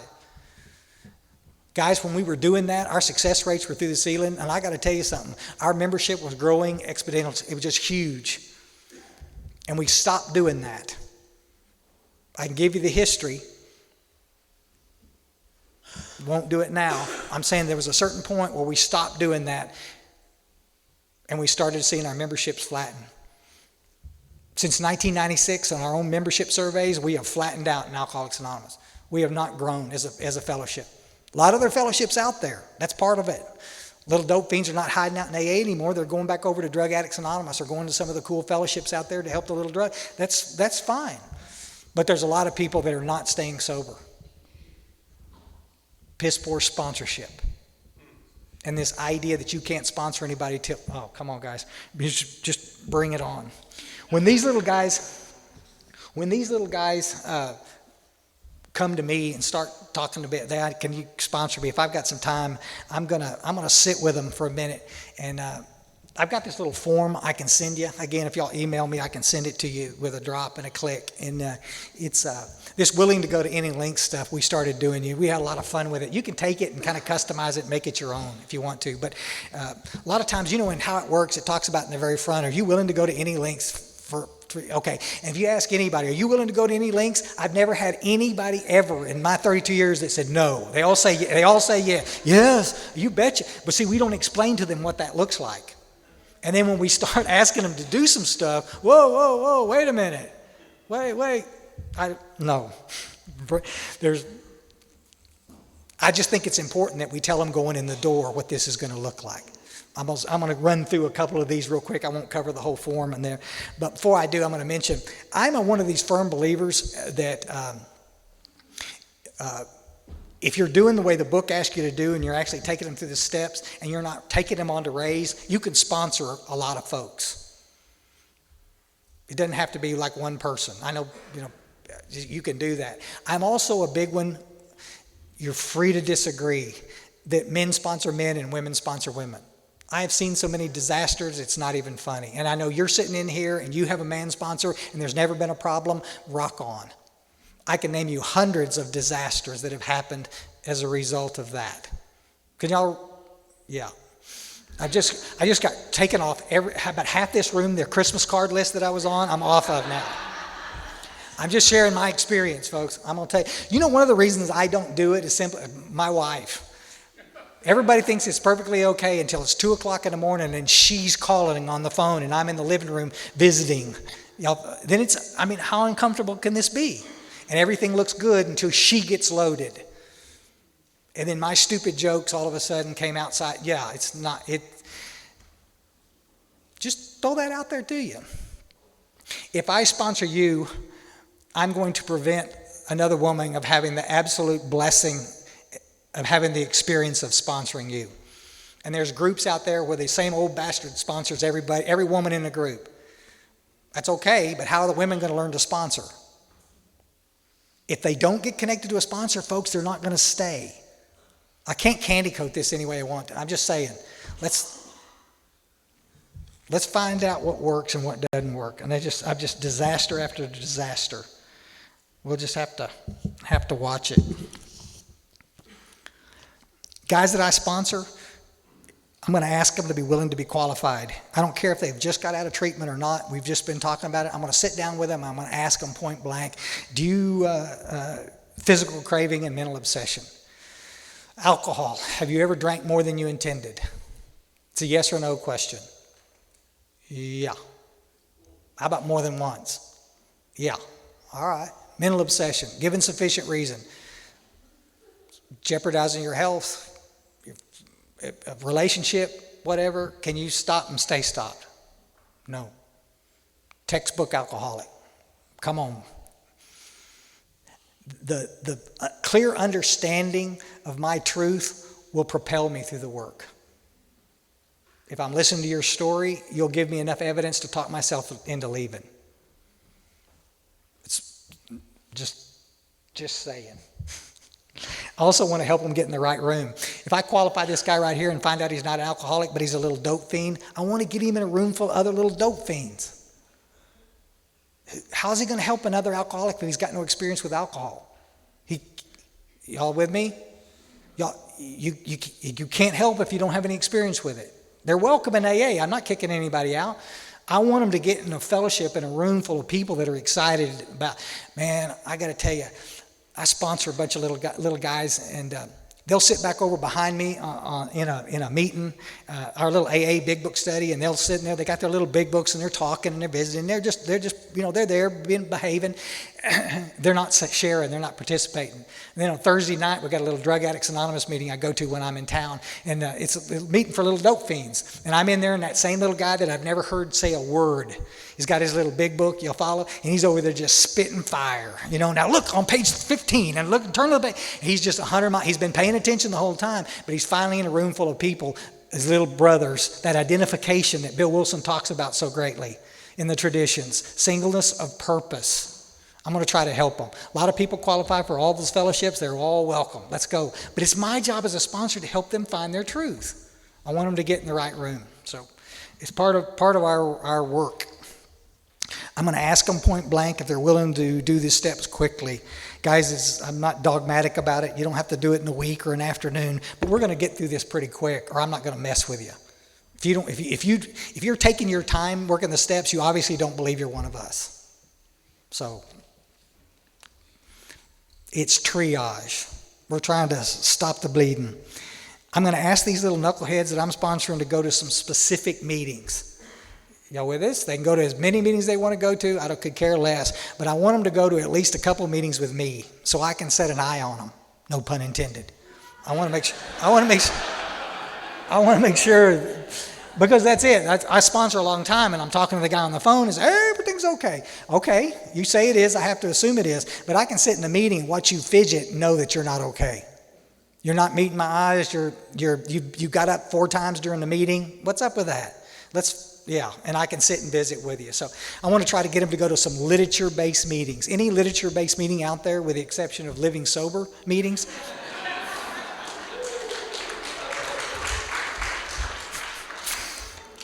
I love this crowd. I know. Golly. I want them to focus on the big book until we get the steps done. I'm a big 12 and 12 fan, love the 12 and 12, but it'll confuse you if you're a newcomer and we're working the steps out of both books because it contradicts itself a little bit, especially around the 4th step that we talked about. So let's just get through the work, focusing on the big book first, and then I want you to read everything out there that AA produces. There's just some great literature out there. Grapevine, although I don't like the newsletter, they've got some great literature out there. AA Comes of Age, Dr. Bob and the Good Old Timers, a lot of those old great history books. Man, if you're going to be a part of this fellowship for the rest of your life, maybe, let's learn as much about it as we can, including that lousy book called Living Sober. Read it. Then burn it. Okay.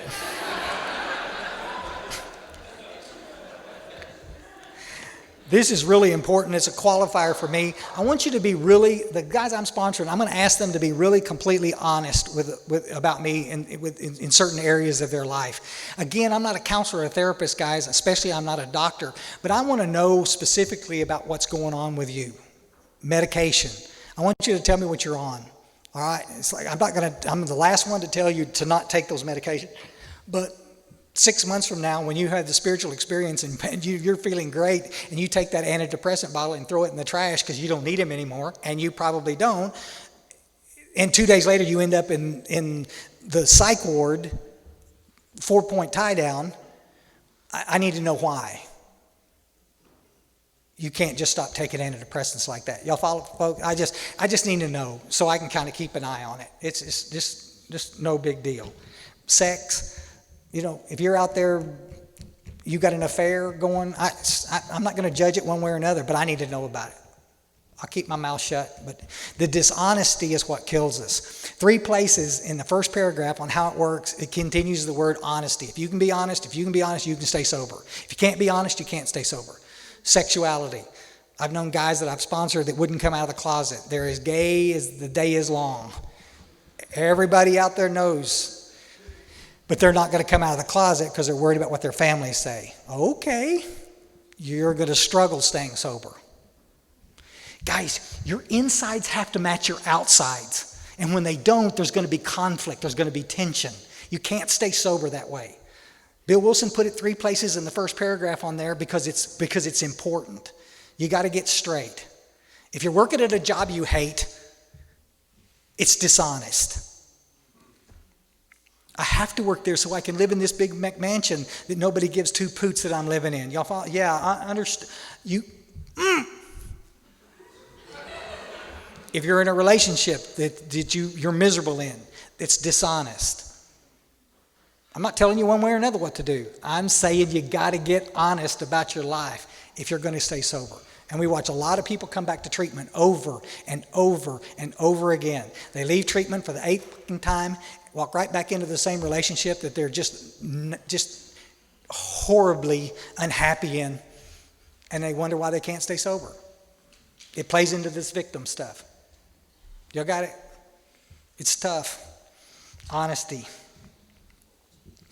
This thing about the meds too, honesty, you got to tell your doctors that you just, it's amazing to me how many of you guys don't talk to your doctors about the medications, this kind of nonsense. Dentists are the number one culprits. If you go to the dentist, I had a guy call me the other day on the phone, oh man, I got a cavity. I said, buddy, you're sounding a little too excited about this. Because he's fixing to go to the doctor and they're going to give him 30 stupid hydrocodone for a little chicken shit tooth. You know, it's like, whoa. I'm not a drug addict. Didn't say you were. But if you take those medications dishonestly, you're off to the stupid races. A lot of times with medication, guys, it's the transparency. With any of you, there's not a one of us in here that's not at some point in time going to have to take some addictive medications, medically, whatever. I have to get a colonoscopy, once every couple of years. I need medication for that. I'm just going to throw that out there. But I'm real honest about it. Everybody I'm sponsoring knows I'm fixing to go get this done. My wife knows I'm fixing to go get this done. Everybody knows, okay? Because I'm not going to go home with a bottle of 30 hydrocodone or whatever. Y'all follow? Sitting in my medicine. Everybody wants to do that. After the tooth, they put it in a deal. 6 months later, you're having a little trouble sleeping because you drank too much stupid coffee at the AA meeting, smoked too many cigarettes, and you're laying there wide awake and listen, and you hear it from the medicine cabinet window. Chrissy, I'm in here. I'm in the medicine cabinet. You're not a drug addict. Nobody will know. I cannot tell you how many hundreds I've watched relapse around that crap. I don't leave that stuff laying around my house. Just don't. Just be done with it. If I have to go get a tooth pulled, the doctor gives me 2 pills. Sometimes he gives me 3. I'll take one that night so I can sleep. The next day I throw the other 2 away. I got ibuprofen and I'm off to the races. I'm doing good. That's just 30 hydrocodone. Jeez. I want these little knuckleheads that I'm sponsoring. I'm going to talk to you real quick about it. I want you to be really seriously open-minded about this thing called anonymity. If I say anything controversial for this little hour, this is going to be it. I am a huge fan of anonymity. Y'all follow? At the level of press, radio, and films, I really try to pay attention. I fail sometimes, but I really try out there in public to not use my last name in public. But if I'm speaking at a conference up here, I will always use my last name. Bill Wilson said, when he got really clear about it, he said at the group level, you can be as anonymous as you want, but we feel it kind of works against us. You can also break your anonymity at the group level. This nonsense of coming in and introducing yourself with your last initial in a room full of people that are there to help save your life, it makes us look absolute cultish. And there's people that stay away from the program because they don't understand what this is about. Yes? There are no gurus in AA. I'm not out there promoting myself, this, that, selling something. I'm not. That's a violation of the tradition. Sitting in my meeting, introducing myself to the newcomer with my last name is not a violation of the tradition. Because if you get in trouble, I want you to be able to come find me. I'll never forget. 15 years ago, I talked in Canada at a conference and used my last name, and this little girl tracked me down. And she's a little dope fiend from hell. She tracked me down, called information. I'm Chris Raymer in Ingram, Texas. And she called information and got hold of me. Because she said, do you know anybody in Edmonton that could help me? Absolutely. And hooked her up. She still calls. My life depends on constant working with others. And if I am so anonymous, I can't help that. I got circle triangle on the back of my truck. Every one of my bicycles has got circle triangle on it. My rollerblades have got a little circle triangle on it. I want people to be able to find me if they need me. I'm just saying. If you saw me on a bicycle, I am awesome. I'm just throwing that out there. I'm just saying. Little guys I'm sponsoring, they're going to take a service commitment now. I'll talk more about it tonight, but you're going to take some kind of service commitment. You're not going to sit on your butt and wait. You're going to get a service commitment now. There's things that people can do with 2 days of sobriety. It's just the nature. I want you guys to absolutely be accountable in all three parts. Everybody I sponsor, we end up periodically, a couple of weeks into, every other so months, we sit down with a circle triangle, open up our little book. All right, tell me where you're at in this recovery piece. 12 steps, where are you at? Last time we talked, you were messing with it, what? And help them get them going. Where are you in unity? Do you have a home group? I think it's important to go to a home group, especially some of you little knuckleheads that go to, you're in a big city, and you go to this meeting and this meeting and this meeting and this meeting. I went to 7 meetings this week, and nobody knows you. You're not going to do well. Home group, everybody knows you. If I don't show up at my home group for a few days, somebody's calling me on the phone. Thank you. I owe them my life.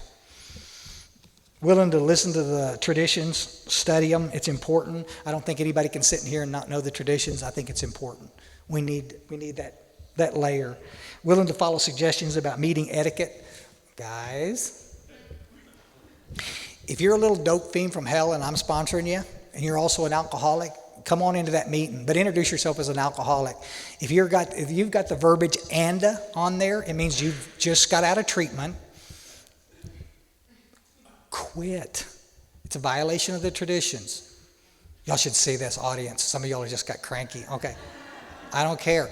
Nobody in AA cares that you're a drug addict. When I go to Drug Addicts Anonymous, I don't introduce myself as an alcoholic. It's an outside issue. My name is Chris Raymer. I'm a recovered addict, and I'm going to talk about that. Yes? Back in the day, when treatment centers and the Hughes Act came down in the 70s, we started all that nonsense. My name's Johnny. I'm an alcoholic and an addict and a compulsive gambler and an overeater and a sex addict, and there was one more. I can't think. Willie, after the meeting, you come up and say, well, I don't know why nobody wants to go get a hamburger with me, because you're effed up. What, you separated yourself from everybody in the room. Etiquette, dress appropriately. Etiquette, come in on time, get you a little seat. Stop getting up. Y'all follow? 15 times in a meeting. About the second time one of my guys gets up and goes outside, I'm going to follow him out. Guys, in Texas, meetings are an hour, for God's sakes. You can't sit for an hour. If you need to go pee-pee a lot, go sit by the door so you're not disturbing the whole group. AA etiquette. These old guys used to teach us that stuff. We don't do it anymore. The reason I feel so strongly about it is because the little guy that doesn't know that introduces himself as a drug addict in a meeting, and then some AA police comes and gets him very inappropriately, tells him, this is AA, you're not supposed to be in here. Oh, really? Mr. Sunbeam for Jesus, thank you. There's lots of ways to talk to somebody, guys, but we don't need to do the pushback. This could be the next president of AA, for God's sakes. Be nice. Good heavens. The guys that I'm working with, guys, this is not in the big book, but Bill Wilson refers to it. This health is so important. Exercise. There's just a lot of evidence to show, guys, if you're sitting on your butt nonstop, you're going to feel bad. It's not clinical depression.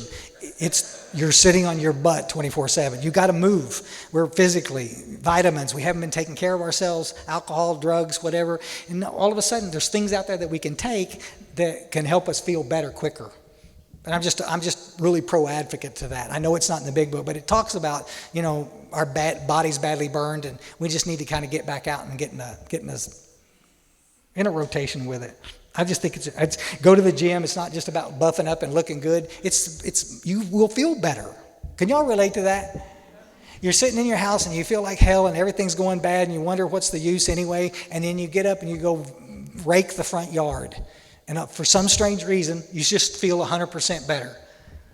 Yeah, you can come rake my yard. I want my little guys to understand the history of Alcoholics Anonymous. I want you to see how cool it is to be a part of this thing. This legacy that's been given to us, one alcoholic carrying a message to another alcoholic, is so important. You're a part of this. When you come in and pick up that desire chip, you're a part of something way bigger than you are. It's the best. I got to remember, guys, some of the things that we got to do. We don't chase these alcoholics. I'm there to give them an adequate presentation of the program. If they want to do it, great. If they don't, that's fine. I'll call them. I haven't heard from you in a while. I'm going to call you, check on you every once in a while, but I'm not going to bird dog you. If you want to do this, great. If you don't want to do it, that's fine too. It's just not this your mind kind of stuff. It's okay to fire a sponsor. I'm going to say it going in the door. If you've got a sponsor and all of a sudden you're growing spiritually separate or you're not trusting that person, fire him. It looks like this. Buddy, I'm going to find somebody else to work with. I sure appreciate all your help. Thank you very much. And they'll hug your little neck and pat you on the butt, and there you go. If they get mad, you know you've made the right decision. Because guys I'm sponsoring are not my responsibility. They're not my property. They're God's property. And you can come and go as you please. I get people fire me all the time. I'm never home. I'm not there as much. I thought we'd have more FaceTime. I told you going in the door, I travel a lot. I'm not going to have a lot of FaceTime. Okay, well, I need to find somebody. Go. Phew.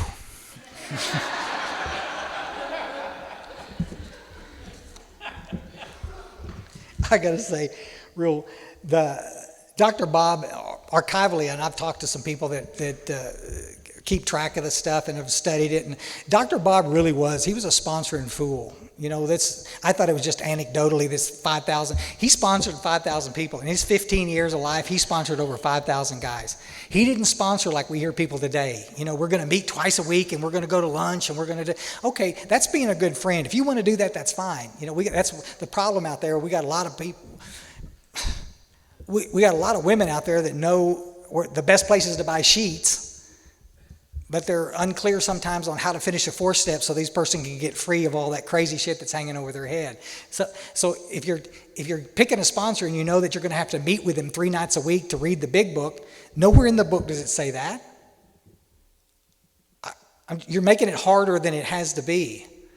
Dr. Bob sponsored 5,000 people. You figure out how many a day that works out to be. I mean, this guy but he's not sponsoring the way we sponsor today. He didn't take them on to raise. He's there to get them through the work, pat them, and get them out there and get them excited about it, and then move on to the next one. Get them. I think you can only sponsor one at a time. Okay. Somebody else said it in here earlier. If you would sponsor more, I wouldn't have to sponsor so many. And there's an endless supply coming. I got to say this real quick.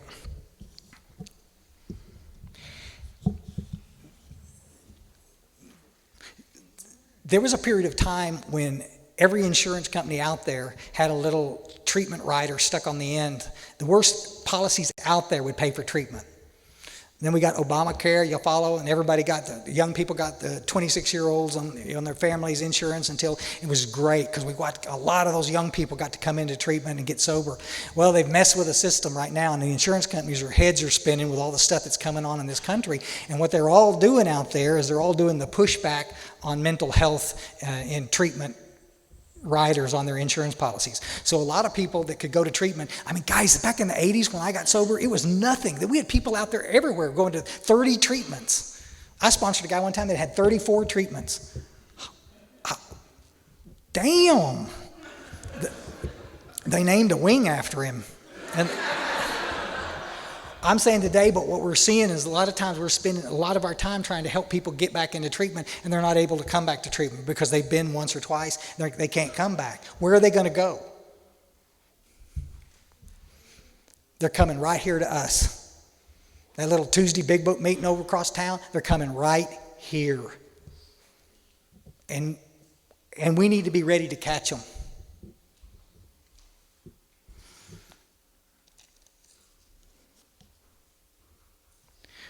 There's a quick quote. William James. Y'all familiar with William James? Y'all ever read his book? Varieties of the Religious Experience. Bill Wilson talks about it a couple places in the book. Man, I got to tell you, if you ever get a chance to read it. But God dang, it's a tough read. It's not one you're going to take to the swimming pool and just a little page turner, you know. It's brutal. I mean, it's well written, but it's a tough read. But this guy's great, and he had some great quotes. Bill Wilson was a huge fan of him. Act as if what you do makes a difference. Why? Because it does.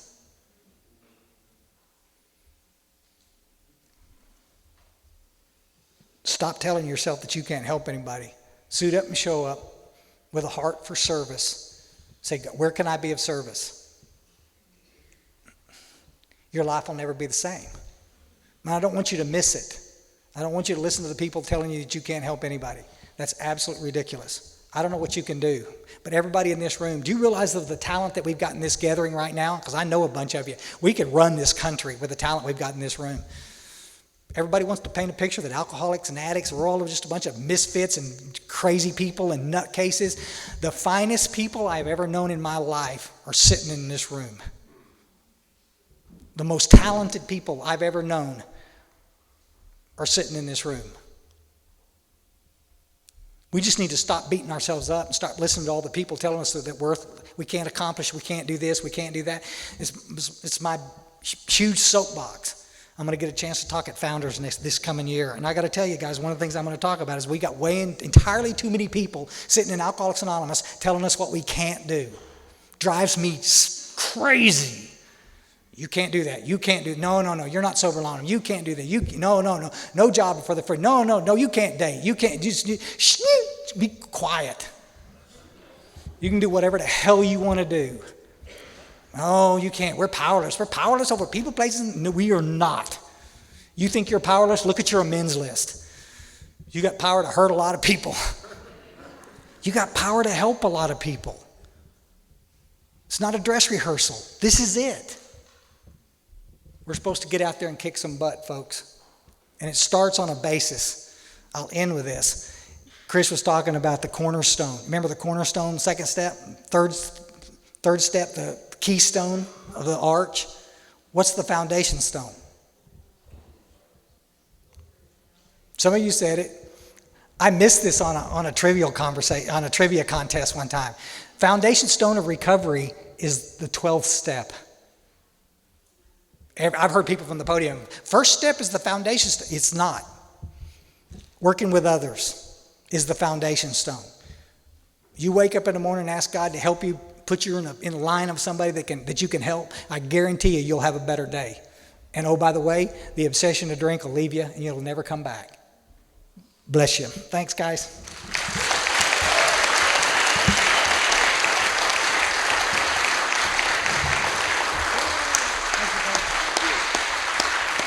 Wow. Powerful day.